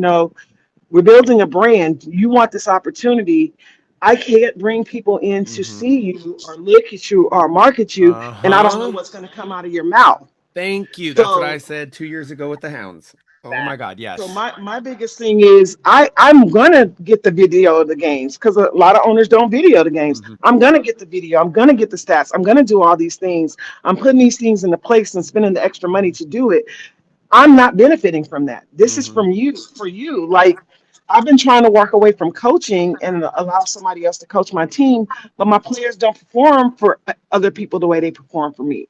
True. So It's a level of respect, and that's why I say mhm, you're either a coach or you're a friend. You can't be both. Sometimes you Mm-hmm. can't. You can't. yeah. I'm not going to name any names on certain coaches that do No, their it's thing, true though. but I know ones that do that. It's like Yep. you're a coach on the court, but then off the court, you're like taking them to the clubs, you're And drinking there, with them and stuff. It's like no, you can't no, be and that way. there's a difference in what you're saying, Drew, and we've talked about this with coaches. It's a difference between going out and partying with the dudes and having team bonding. Like, hey, we're gonna Yes. go watch a Lakers game. We're gonna go to Hollywood. We're gonna go do that. But going out, getting drunk, partying all the time, like that doesn't look good on your brand. And God forbid you're wearing your team's colors. Well, it's not even Ricky. So It's Yes. not yeah, even something about like like that. going out and drinking, but it's the fact is if you give a laid back mentality as a coach slash owner, that's the kind of players you're going to bring in True. because then the players are gonna come say, okay, it's cool if I'm coming over here because if I come up drunk, if I come up late to a game, coach doesn't care because Yeah. look, he was See. out there. He was out there. We have a game on Sunday. I was partying Yeah. with him on Saturday night, Yeah. See, and that's not okay. That's and not that's okay. not Well, it's, okay. it's it's really a good thing that I thought I was the only one that felt that way because I grew up in the generation where an athlete took care of their body. Yep. There was no smoking and drinking during season. They worked out outside of practice. Even with my women's league, it's the same thing. And the sad thing is that sometimes players think they're better than what they are, Mm-hmm. and so when you're coaching them, they resist the coaching. What got us to the division championship against Vegas this season was the players bought into what I was saying. They didn't like it, but when they tried what I Don't said have to and it like it. worked, what I'm saying is when they bought in, Mm-hmm. they found out that it worked, and Mm-hmm. look at how far we went. I mean, I even Exactly. have one player, Mr. McLemore. Mm-hmm. He ended up being selected for ABA second team, Nice. Congratulations. which is Yep. huge because we've never Yep. had anybody make it to. And I had Marlon Overstreet, who ended up being an honorable mention. I saw Fire's that. never been at the top, Mm-hmm. so I'm really excited about having that. And I think if we'd have had like Isaiah, I don't want David, to be like. and some of the other players, they might have made it up there too, you know. Mm-hmm. But they came later in the season. They made an impact. We made a run. Mm-hmm. Next year, we're coming back bigger and stronger. Of course. Absolutely. No, I agree 100%. Again, you guys, we're about 1 hour in right now, as I expected we would be. But it's been super fun. Why did you Take Your Shot Media Crew presents Double Dribble, episode 87, the Creole Queen, with our Creole Queen, Antoinette Tony Taylor, Tonee. As she knows, I absolutely love her, always have. Okay, so we talked about the ABA, we talked about childhood, we talked about your awesome dad, we talked about Yeah. grandpa, we talked about all the family members. I want to jump into females in the basketball community, if you don't mind. One of my favorites. Well, first let's talk about Jeannie Buss a little bit. I wanted to compare you a little bit because being an owner, you're an owner and a GM, so you're wearing all the hats. So Well, you I have been. I'm expanding now. okay? I Oh, you got. I have a GM. Okay, cool. Yes, But I remember you were doing it all because we talked about that everything. before. Mhm. Do you watch other sports too, right? Like baseball, football, stuff like that also, or kind of sort of? Yes, Okay, so you might know who sometimes. Kim Ing is. She used to be the GM for the Marlins, one of the first female GMs in all of baseball. And then of course you got Mhm. Jeannie Buss. Um, what is something you've seen that has done over the last couple of years that you like, and maybe something that you would tweak a little bit? No, I took the camera off. I mean, I can still hear you. I know, Ricky. Sorry. We're like brothers, Tony. You know how it is. I can say I'm not familiar with her, and I don't Oh, want okay. to try to fake it. No, of course. No. Okay, that's awesome. Okay, so with But that I can just said, tell you, women in sports have a hard way to go. no, and you're 100% behind that. And it's sad that it's like that, and it's getting better. We'll get into that in just a It second. is. But it's sad because you get people like I went way back. The old Cincinnati Reds owner, I want to say her last name was Sharp, Margie Schott, and she wanted the Mhm. Reds to lose. She wanted them out. She did everything she could to mess them up, just like Rachel Phelps in the movie Major League. If you remember the movie Mhm. Major League, Rachel Phelps was this showgirl, and she wanted the team to lose so she could move them to Florida. There Marge. now, everybody's gonna go watch my Major League now. It was Marge. It was Marge Shaw. Marshot, Marge. shot, yeah, Margie. Margie Yes. shot, yeah. She wanted the Reds to leave, and she did everything she could to mess it up, and now they're like a playoff squad. Sorry, Margie, you failed. But Right. Kim Ing started from the bottom. She worked her way up all the way to the GM of the Miami Marlins, and she worked like right next to Derek Jeter. So she's a good GM. And speaking of, I mean, you got amazing coaches, which we'll get into in a minute. One coach I want to talk about that's a two-time WNBA champion. She's my favorite WNBA player, minus the GOAT Diana Taurasi, is Becky Hammon. I've always been under the impression when Greg Popovich got sick, that Becky Hammon would have been the first female to take over. She is a Summer League champion. They won the Summer League a couple years ago at the Summer League San Antonio Spurs under her. Pop wasn't even there because I think he was doing Team USA stuff, and she won the championship. What would it mean to you as a female in the office to see a female get an MLB coaching job, an NBA coaching job? I mean, yeah, she's a two-time WNBA champion, which I think is amazing, and she was meant to be there. But what would it feel like to just see that? To MLB or The San ceiling, Antonio the Spurs head ceiling, coach, boom, Becky Hammon, something like that. the ceiling has finally lifted. Yeah. That's how I would feel because um, Excuse me. it's really hard for us to gain the respect Hmm. because if we bring an issue to the table, um, oh, it's just female drama. Yeah, no, it shouldn't Um, be. It shouldn't be like that. and we can come with an articulate argument, but it'll be minimized because we're a woman. So to see her get there will be will be a godsend. I would love to see it in my lifetime. And but the thing is, she's earned it. She knows her stuff. She has Her earned it. guys Mhm. respect her. Um, But we can have the credentials. We can earn it. yeah. We can do this thing, but we're still overlooked because of our gender. Yeah, which is sad, and it's absolutely asinine.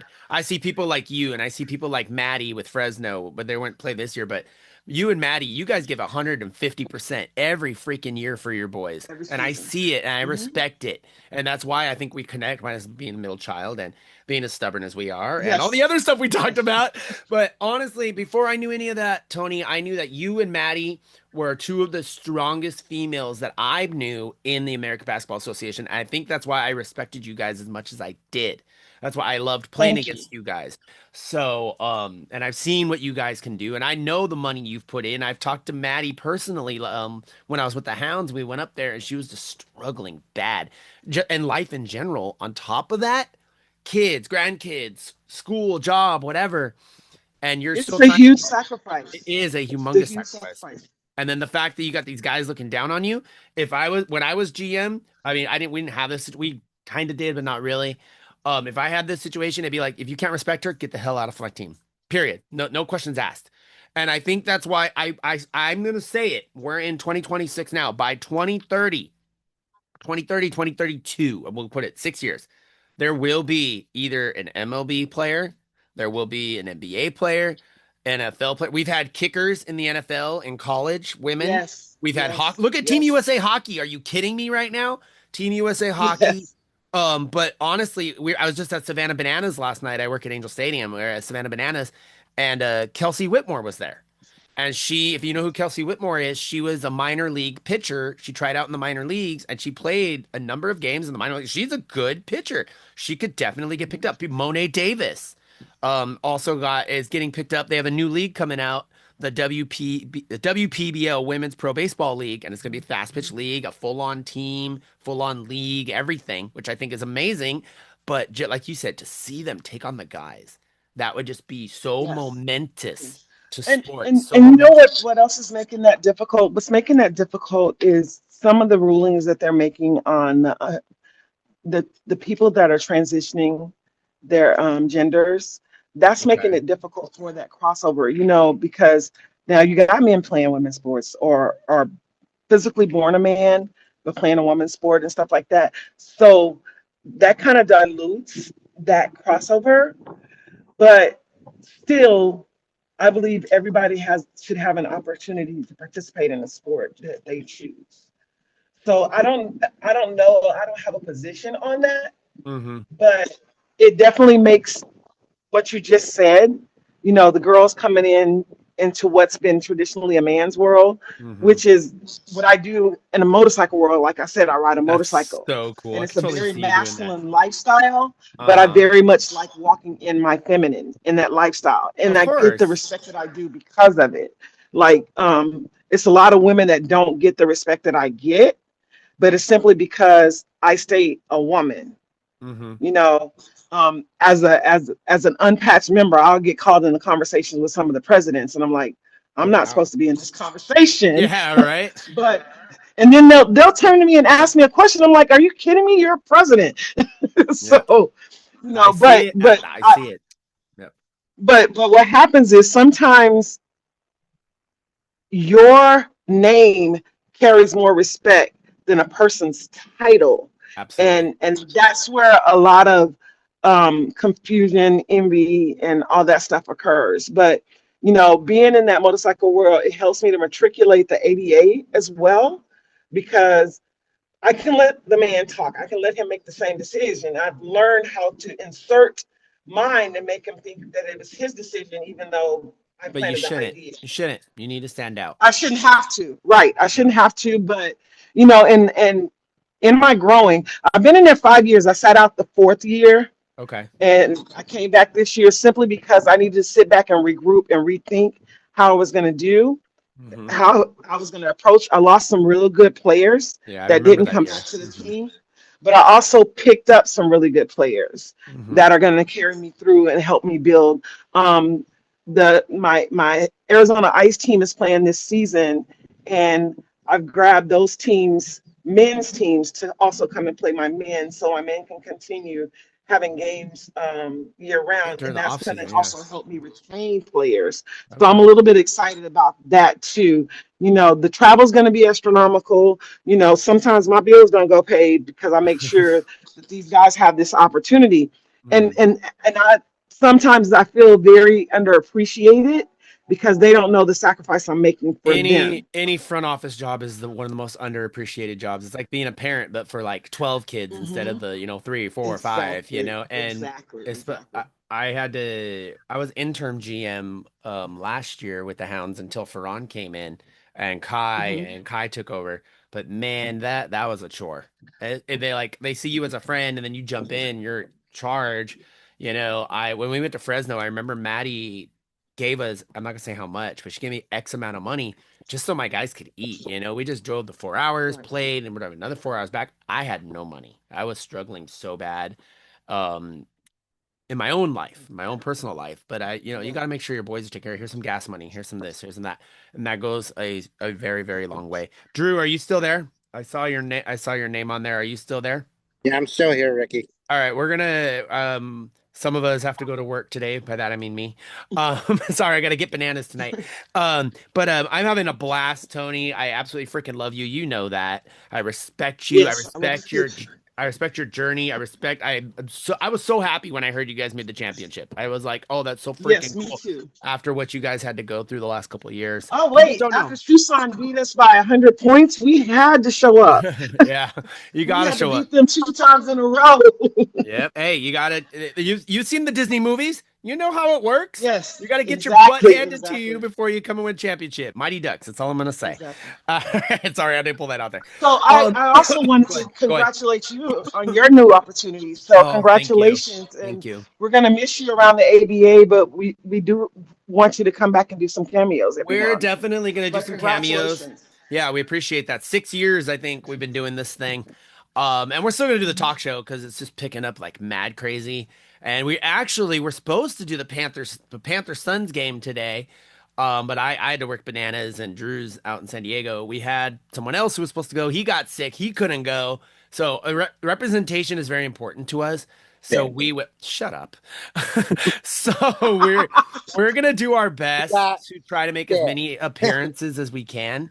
But like you said, the financials, it wasn't enough. One game a week, and this, oh my God. In the last 2 weeks, you saw it.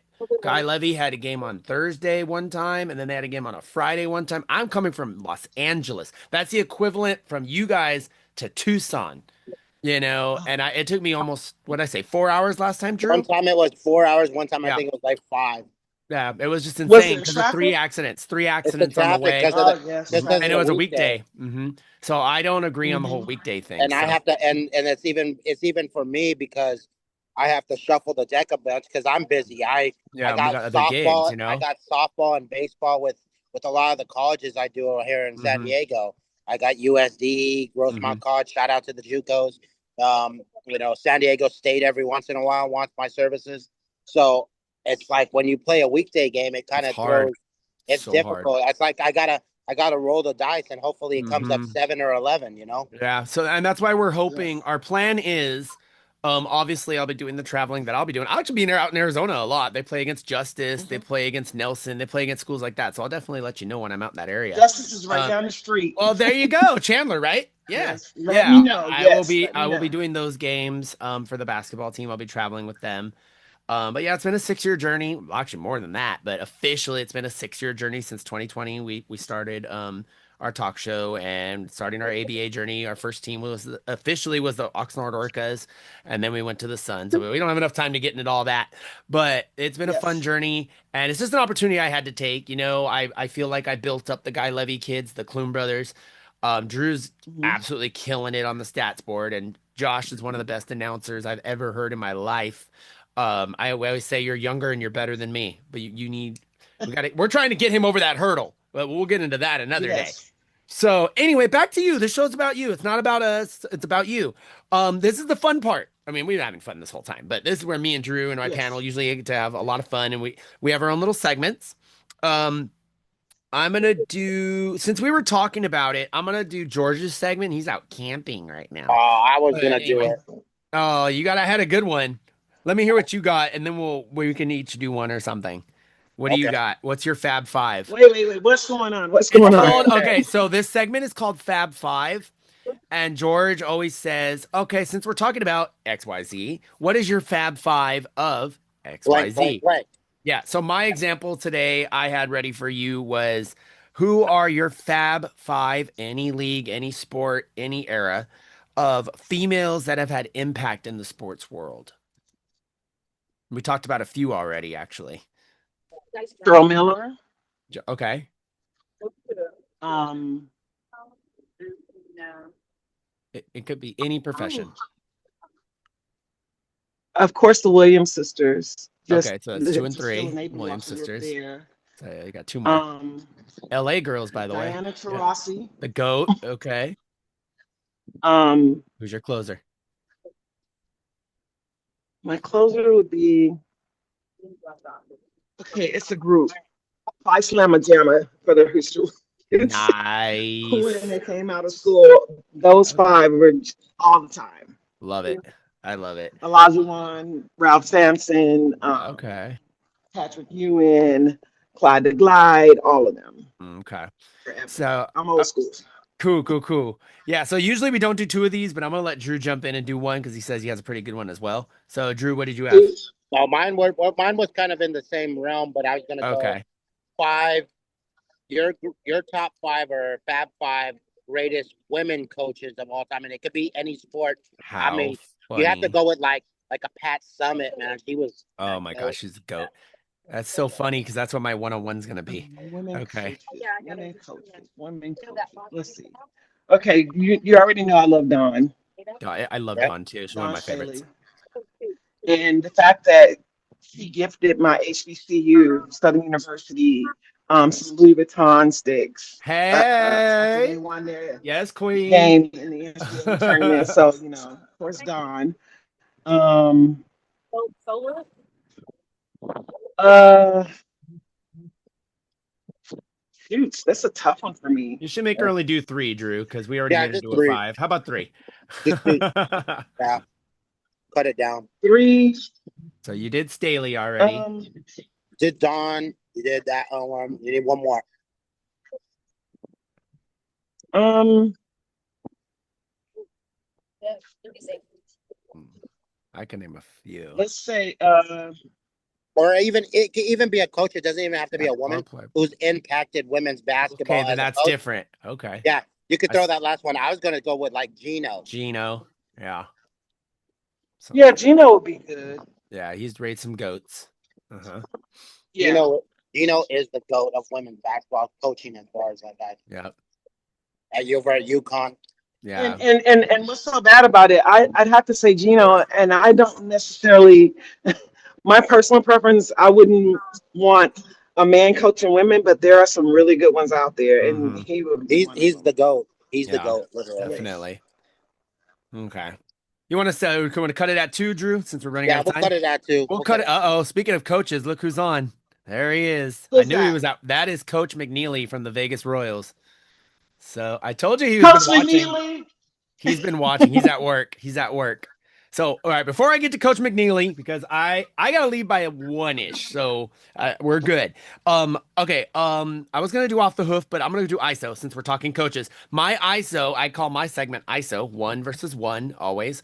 I want to know, Tonee, if you had a chance to Mm-mm. coach against any NCAA goddess coach out there, and it came down to, I think I know the answer now because you said it. The two It's goats right now to absolutely. me are Kim Mulkey and Don Staley. Who would you pick to go up against and why? Kim Mulkey and Don Staley. I would go against Don Staley Oh man, I'd watch that game. Okay. simply because she's defending her championship, and I want the best of the best. Okay. I love that. I love that. In school and college, I would always compete with students that got better grades than me because it Okay. pushed me to be better. Um, there's nothing worse than having even talented team and being outcoached.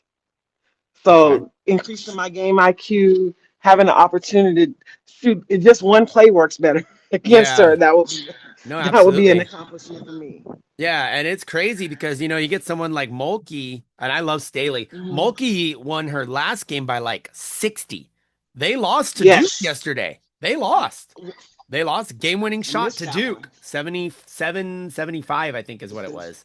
So even the It was a best fall, three. you know? So okay, Yeah. cool. I like that. I like that answer. Drew. So we're gonna go Drew's segment now. Josh doesn't get a segment because he's never here anymore. Drew's segment is Oh. actually really cool, and you're a businesswoman, Tonee, so you'll like this. This is a business related segment. So Drew, go ahead, off the hoof with the goat. Yeah. Where's my hoof at? Um, We need to get you a little glove with a hoof. That'd be cool. seriously, I Go need a on. goat hoof. If A little somebody wants puppet. A to, little puppet. it has to just be, no, it has to be a hoof. It can't be a goat. It has to be a hoof. So going off that, okay, so business savvy, everything's business. You know how mine is.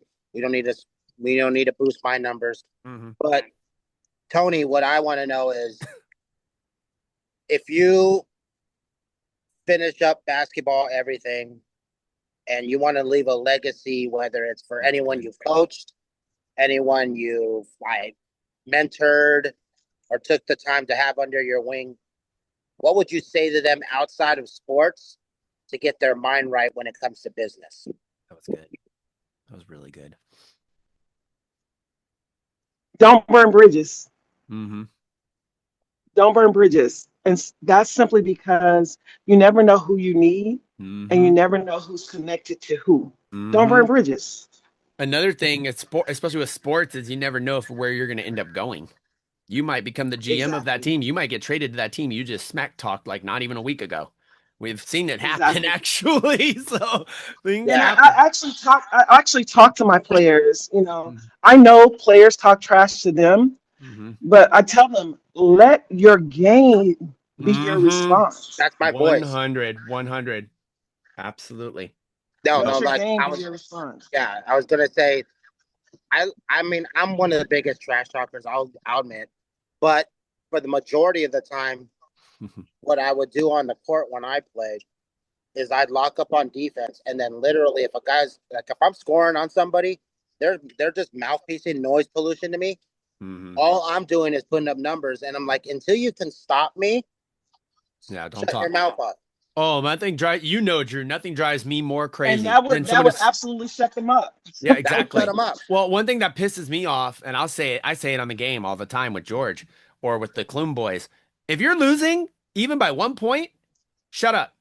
Your team's losing. Shut up. Don't start talking. Yep. And if you're down by more than 10, you need to go out the building if you start talking shit. I'm So, gonna give you an yep. example, Ricky. So 3 years ago, or was it three? Two is 2 years ago.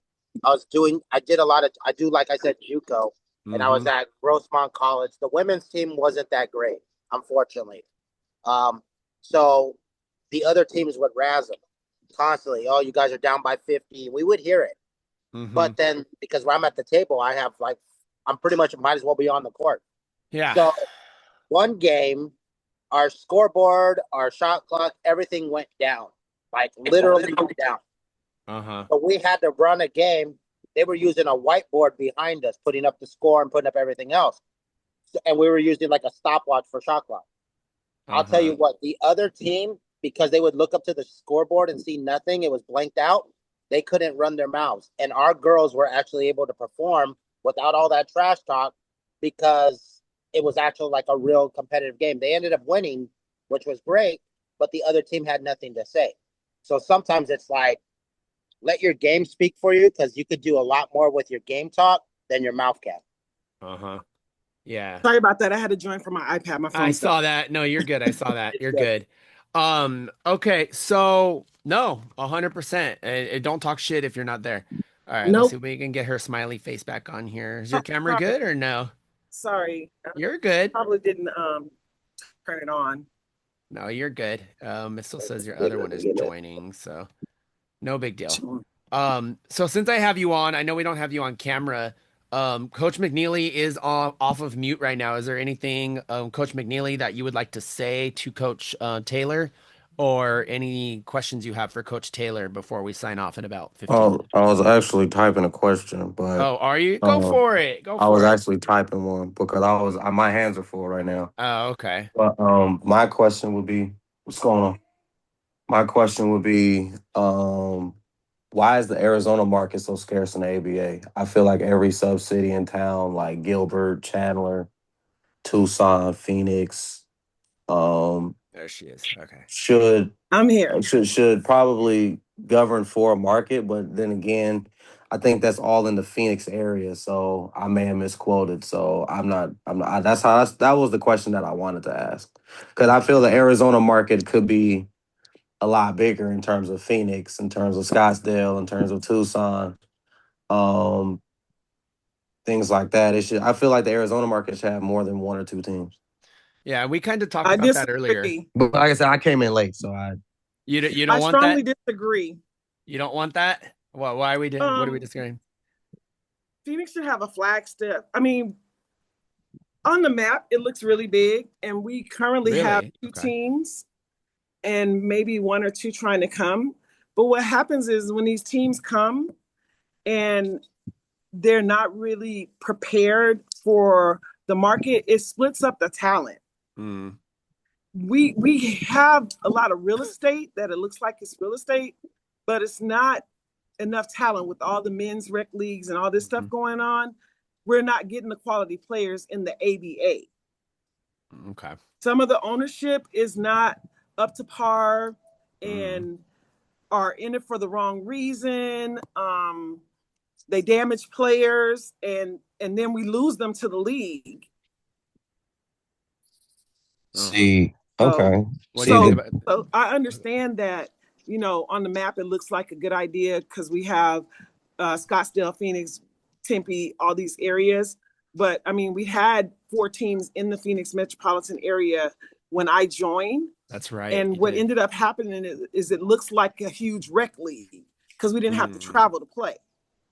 Okay. And to the guys that wanted to get the exposure, why am I on this team if I'm just going to play Tucson, You're not going Phoenix, out and Phoenix, about. Phoenix? Okay, that Right. makes sense. So with this being said, with it being limited, I'd say no more than 2, definitely not 3. I mean, and I'm saying 2 because currently we have myself and Floyd. Um, it's rumored that another team is trying to come in, but I haven't heard from them. Mm-hmm. But if those teams come in, they need to come in the more rural areas like Buckeye, Casa Grande, Okay. Coolidge, Queen Creek, you know, areas out. Because I've even been looking at having games in those areas to Okay. expand the exposure on the league. Because Okay. those areas really don't have a lot going on. They're very rural towns, but everybody's saturated in the Phoenix market is really difficult because Phoenix market is now it's now difficult to get facilities rented to Mm. because some of the adult leagues have damaged um, the men's specifically. reputations and shit like that. Yes, Yeah. Yeah. specifically. I mean, I went to go partnership with a gym, and he's asking me about the TBL. He's asking me about all these other leagues, Mm. and Hey, so with that being said, it's really difficult because I'm doing the footwork. I got a young lady that came in to help me do some marketing and stuff. And these are the walls we're running into because they've had so many teams, so many different leagues, so many different things like that occur in the Phoenix metropolitan area. it's over flooded the market. It sounds like to me. To me, it sounds like when you have these startup leagues like GBL, USBL, all these other ones that are starting up, and they take away the markets that you guys have already laid out a foundation for. That's where see, we had this conversation last episode about having 100 maybe 40 max, because we're doing all the grunt work out here and doing the leg work and getting these guys established, investing the time in these owners. Then there's no reason for these guys to go into pretty much Mm-hmm. taking a sidestep into a league that does the same thing. The TBL and the USBL does the same exact stuff the ABA does. It's not a level up. If you're trying to level up your game and get to a better look, to a different league, you're going to look up something above. And if you guys are Mm-hmm. just sidetracking and sidestepping, because that's what happened with some of these teams, you got Mm-hmm. players that are playing in an ABA roster, but then all of a sudden there they are going to go play in a USBL game or a TBL game on the same time there's an ABA game. So No Yeah, comment. No they'll comment. forego the ABA game for yeah, that. because the thing is, it's because the definition of the ABA right now is it looks like it's not moving up. Like guys aren't getting deals where these other leagues are doing that. So if we could emphasize and say, hey, if you Mm-hmm. play in the ABA, you might have an opportunity to play in another better league, Mm-hmm. maybe in a different country, to go international or Mm-hmm. wherever, and then we can knock off all that traffic, so we don't have these startup leagues taking over and messing up the rep. That like you said, it's hard to get a facility facilitated, because some of these other leagues, and I'll say it, they ruined and burned a bridge at a gym. Therefore, now, I'm not going to rent to these semi-pro leagues of an Mm-hmm. ABA because this league cut me out of X amount of dollars. So it puts a Yeah. bad taste all over basketball because of it. Yeah, no, 100, dude. 100. Well, it goes back. When you put it like that, you're not wrong, but it also goes about. Also, you also have to play into a part with rapport, communication, and also really just your reputation, Mm-hmm. right? Because What you can be it's always say it's say always whatever we bring into it, and it's like so the definition and stuff, and some of these hotheads and the characters that sometimes these teams and these places don't want to have anything to do with. I get it. no, absolutely. So And when you go ahead. Let Anthony, I can agree with you to a certain extent on the reputation and the rapport and stuff, but sometimes we called to get these opportunities to talk to these gyms and these Mm-hmm. facilities, and they won't even talk to you. Oh no, Exactly. absolutely. Straight No, off no. the door, when you say a men's league, like the facility I had this year, I I was able to get it simply because my GM coaches at the school. See, yeah, the connections, of Otherwise, they course. wouldn't bring it to me. No, and that's been the situation with too many teams, unfortunately. I mean, and some it works good for them, and then some they're just like, I'm not going to name any names, but they screw that person because they're like, oh, he's cool, he's not going to get mad if I don't show up, or if something happens, he'll just shrug it under the rug or start it over. But then you get a place like the Tarkanian in Vegas, they always help out Coach McNeely, and they treated us like gold when we went there for the sectionals, and we were there all day. We were there from 12 to like 10, and they let us use the upstairs office, and it was clean, and they take pride in what they They display, probably Ricky. They probably wouldn't let you guys sleep there if you had to. It was comfortable, bro. I'm not gonna lie. The They had a comfortable yeah. the thing is with Tark, man. The thing is with Tark, that's the name Tarkanian is tradition. Mm-hmm. Yeah. Tarkanian won UNLV their only national 1990. championship, and I think our only national championship, and I think a couple of other Final Fours after Yep. that. And Jerry Tarkanian is a Hall of Fame coach, and Yep. that's that family. You know what I'm saying? It's that family has also have a relationship with, Mm-hmm. I want to say, with certain players, with certain people on my team. Yep. But again, going back to rapport, reputation, and things like that, it's they knew about that beforehand. Yep. So with my interview and everything a couple weeks ago, um, that was my choice.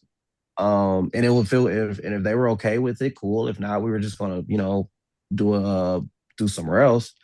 But as long as we made sure it was clean, Yeah. how everything was when we got there, they were already expecting us and everything.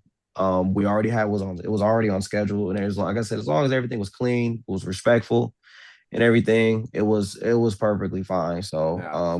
kudos to that. We greatly appreciate the kind words and stuff.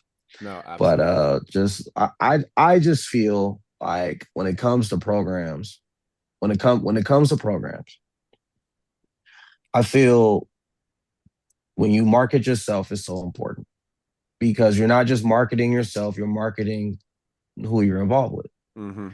And I'll use the Royals as an example. Vegas is very hard to get a gym sometimes. Mm-hmm. At times. Um going to scout venues and stuff. We've had to have meetings. And the thing is, transparency and honesty will always get you either in the door or to the door that you need to go to. It was one venue in particular where we had a meeting and we say, hey, it's not going to be your typical basketball event. I Mm-hmm. just want to let you know that now.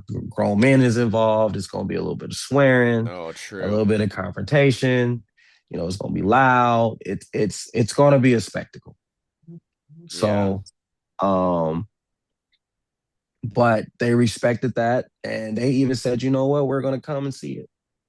That was actually the game we played. That was the game we played Chula. That was the first day I met Matt. As a matter of fact, That was good. we played Chula, and we lost on the game winner. Mm-hmm. We lost on I a remember. foul. We lost on a half court shot. It was a foul. Oh, I Uh, remember that game, the 5-pointer or whatever it was. yeah, Yep. That was that That's game. insane. That and at that point, we're Yeah. even though we lost, we had a great outing. Mm-hmm. The fans that came loved it.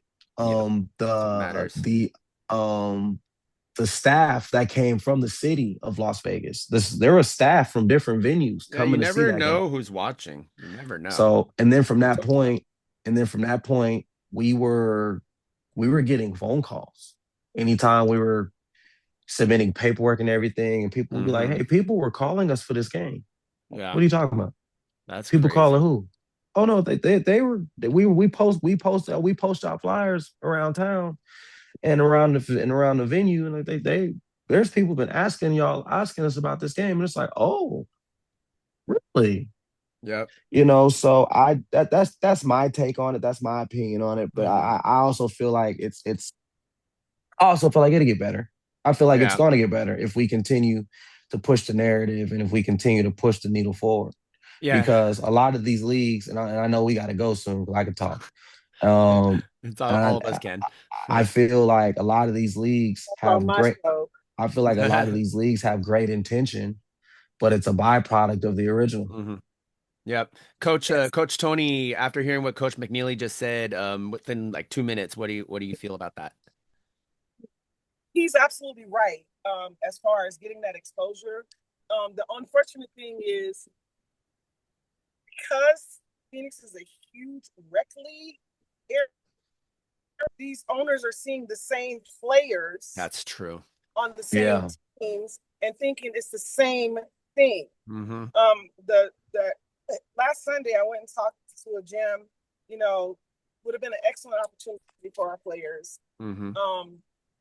He went on the Instagram and said, "Hey, I've seen these two guys." Now, I don't know if the experience with those two guys was good or bad, but that kind of stuff could impact his decision on the package. Absolutely.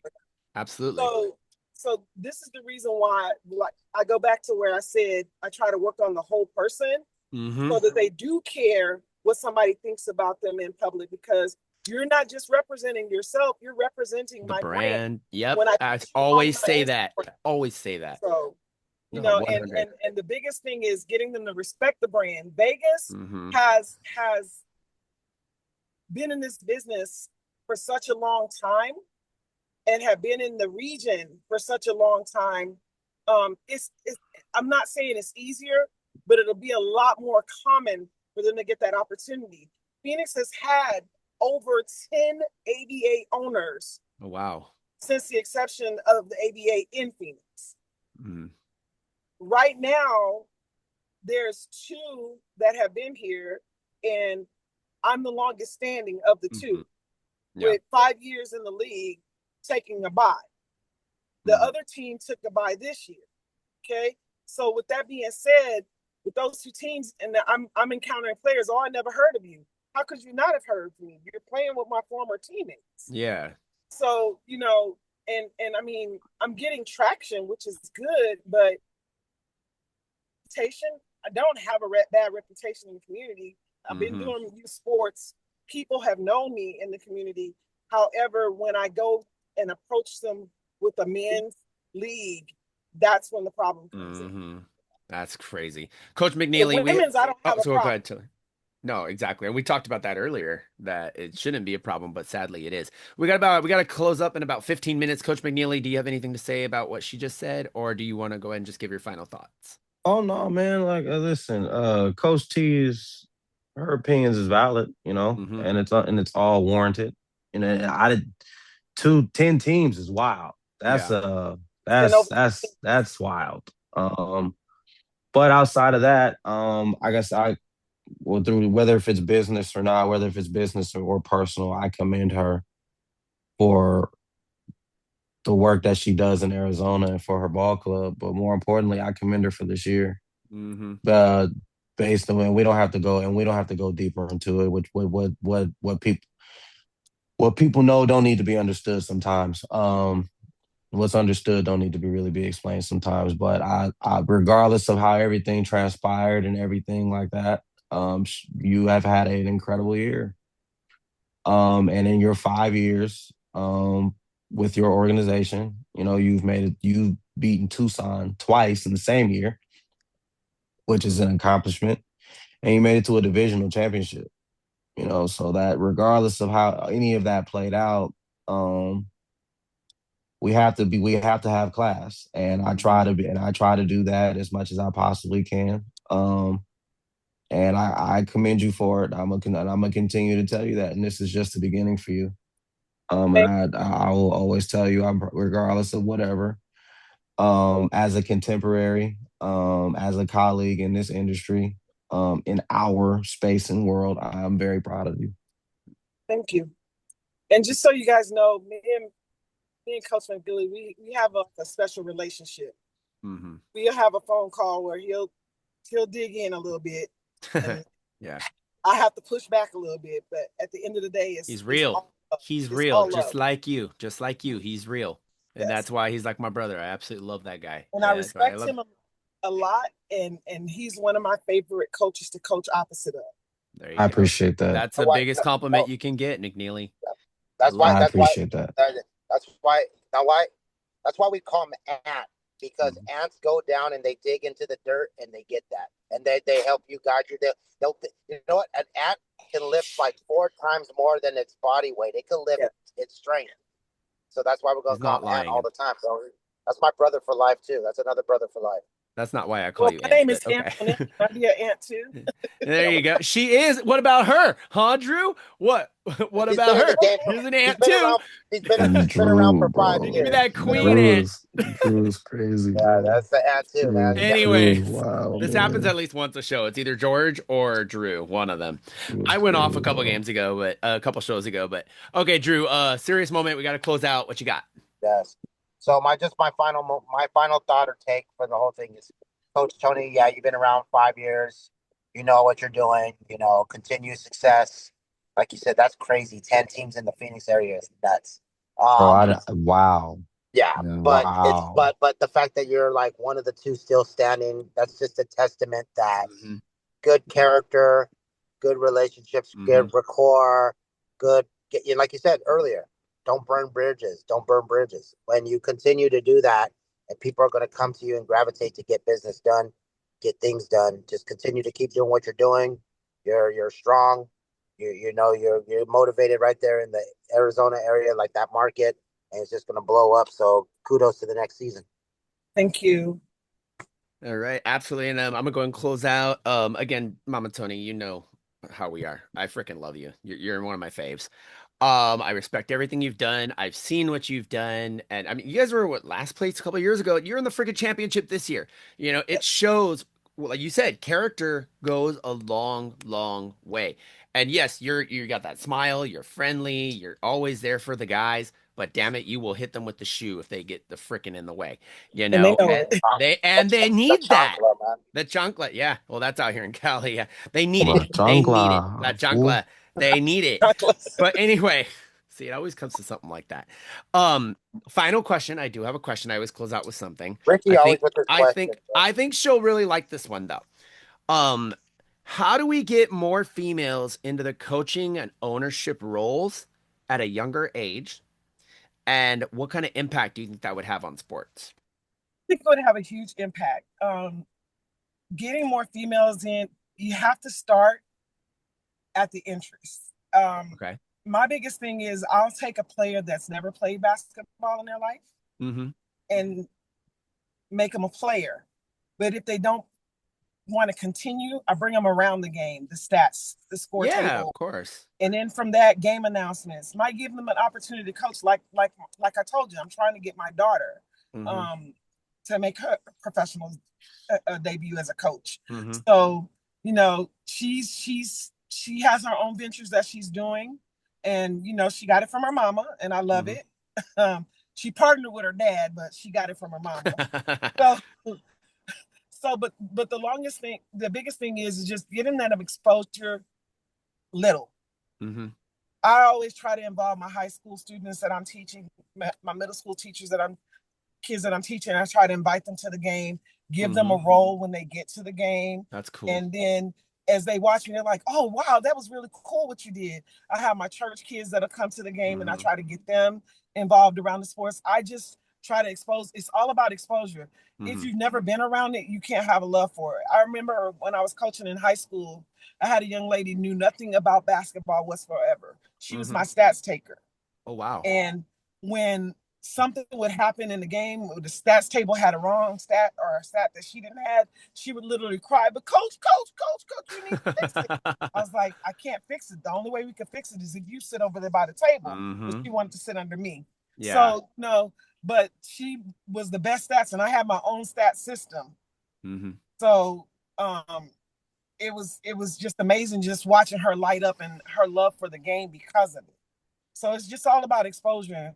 And we do have to get more women into the sports, even if it starts behind the scenes and builds to something else. Mm-hmm. Like my plan was my ice team would run my fire season, my fire team would run my ice season. But Cool. I had a little bit of attrition with my ice team, so it didn't work out that way. Mm-hmm. But my plan was for my players to have ownership in the organization See, that's and cool. not just be players. Mm-hmm. But you have to have the right people for that, and they Mm-hmm. have to have the right You mindset. gotta trust them and respect them. Your respect, you gotta respect them. Exactly. Absolutely. I knew this was gonna end out well. I knew going into this thing that you were smart. I knew that you were independent, and then your story tells so much extra. Um, you've come so far from the Yes. 5 years that I've seen. Again, last place a couple years ago to the division championship this year. It shows that will and determination and respect go a very, very long way. So again, you guys, again, thank you to E1 Connect Marketing for your sponsorship. We appreciate you, Donovan Hilton. You're watching Take Your Shot Media Crew episode, Double Dribble episode 87, the Creole Queen, with our Creole Queen, Mama Tonee Motone, Tonee Taylor of the Arizona Fire and Arizona Ice. We thank you so much, Tonee. You know you're my Mama Tonee. I freaking love you, and I'm a Thank DM away anytime you need me. I'll hit you up when I'm in Chandler. We'll go grab a burger or something for sure. Um, I had a blast. 2 hours, Tonee. You're the longest you. show so Yes. far Hey, this I year. love it, and I really appreciate the opportunity. And congratulations on your future endeavors. And like I said, always good to see you. Are you coming to Atlanta? You know what? I've been debating that, to be quite honest with you. I might go. I'm not sure. I gotta talk to Neek Life first, see things. what he wants to do. Mhm. But I might end up going. I honestly, I want to see it. I want to see it. I've Well, never, this will be my I've, first time. You got to go to the big show. I've, That's true. you know what? I have. That was in Baltimore, I right? I forgot. remember. Yeah. Yeah, You were in Baltimore. Baltimore. I remember. I wanna see it. Um, I think it's going to be an interesting. I think it's going to be an interesting show. It's got a good mix of teams this year. And I Yes. think after it's going to today, be. we're gonna know who they are. So Chicago is going to be an interesting. Is going to be an interesting game today. The Buffalo game is gonna be good with the new team. There's a Buffalo is going couple to new be good. teams in there, which is cool. Buffalo is going to be good. Um, We have the Panthers and the Suns, and then then you we got got and then we have who else do we uh have? oh God, I have it. Drew, you had the thing. Where is it? Oh It's God, The Colts in Buffalo. It's the Florida Tropics are taking on the Austin Bats. Florida There we Tropics is the new go. team.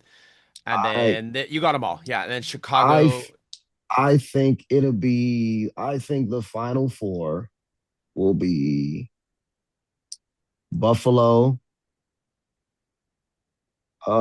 Chicago. I got it right here. Okay. I think it'll be Buffalo. Nashville Aces is playing Chicago, and they're hosting. And they're in Nashville. It's gonna be in Nashville. Ooh. Yeah. And they're really good. Chicago lost 3 games this year. So I'm still riding with Chicago yep. Okay, so I got all the way. Buffalo. I got Buffalo, Nashville. Chicago. I got Buffalo, Nashville. And then you got I'm gonna Austin go. Bats on Florida Tropics, which I I'm gonna haven't seen the Florida go. Tropics yet. I've never seen the Florida Tropics, but I don't know. I'm gonna go Austin Bats, and I'm gonna go Silicon Valley. Okay, there's your That's your final final four. four. It's gonna be good. It's so funny, y'all are all promoting Chicago because tomorrow, episode 88 of Double Dribble is gonna be Feel the Fury with the two-time ABA national champion head coach. See if I can say If his name, Mike Williams. It's gonna be freaking cool, dude. I'm just saying. Yes, let's if go. if Chicago win tonight, if Chicago wins tonight, Chicago might win the whole thing. Yep. Okay, yep, they put it out there. That's the only disagreement we have because you took Nashville. I'm with you all the way on the brackets. Yep. So I'm gonna have to. I don't like. That's my thing. If Chicago beats, because Chicago's on the road They are on the in road. Tennessee, That's the hard thing. and in Tennessee, and as of right now, in terms of what I've seen on video, in terms of what I've seen on video, Buffalo is a hard place to play. Oh, they are beast. That game was 100. That game was insane. And Chicago, well, not Chicago, and then Tennessee just loves sports. Yeah. Right. So that's gonna be that's gonna be a good one. It's going to be wild. I haven't seen much of Nashville this year. It's going to be exciting, you guys. Again, we got two-time national champion, head coach of the year in the OBA. He's got a really cool story. Coach Mike Williams, I've been waiting for this. This one's going to be at 9 a.m. Pacific time, not 10. 9 a.m. Pacific time. Make sure you join. Coaches, if you're watching out there and y'all want to talk to Coach Williams, make sure you get ready, get those questions ready, and be just like Anthony did. Come in the audience and have them ready, and it's going to be freaking awesome. We're going to have a results show tomorrow, guys. We're going to know our final four after today. It's going to be really cool. Thank you, Mama Tonee. I freaking love you. Conspicuous by their absence, Joshua Pangan, George Ochola. I got the agent Drew, Coach McNeely from the Vegas Royals. I'm Double R Ricky Rodriguez. Thank you so much for joining us. Double Dribble episode 87, the Creole Queen with our Creole Queen, Antoinette Tonee Taylor. She's amazing. I love her. That's never going to change. You guys have a great night. And remember, when life hands you the ball, take your shot. Have a great one. Thank you. See ya.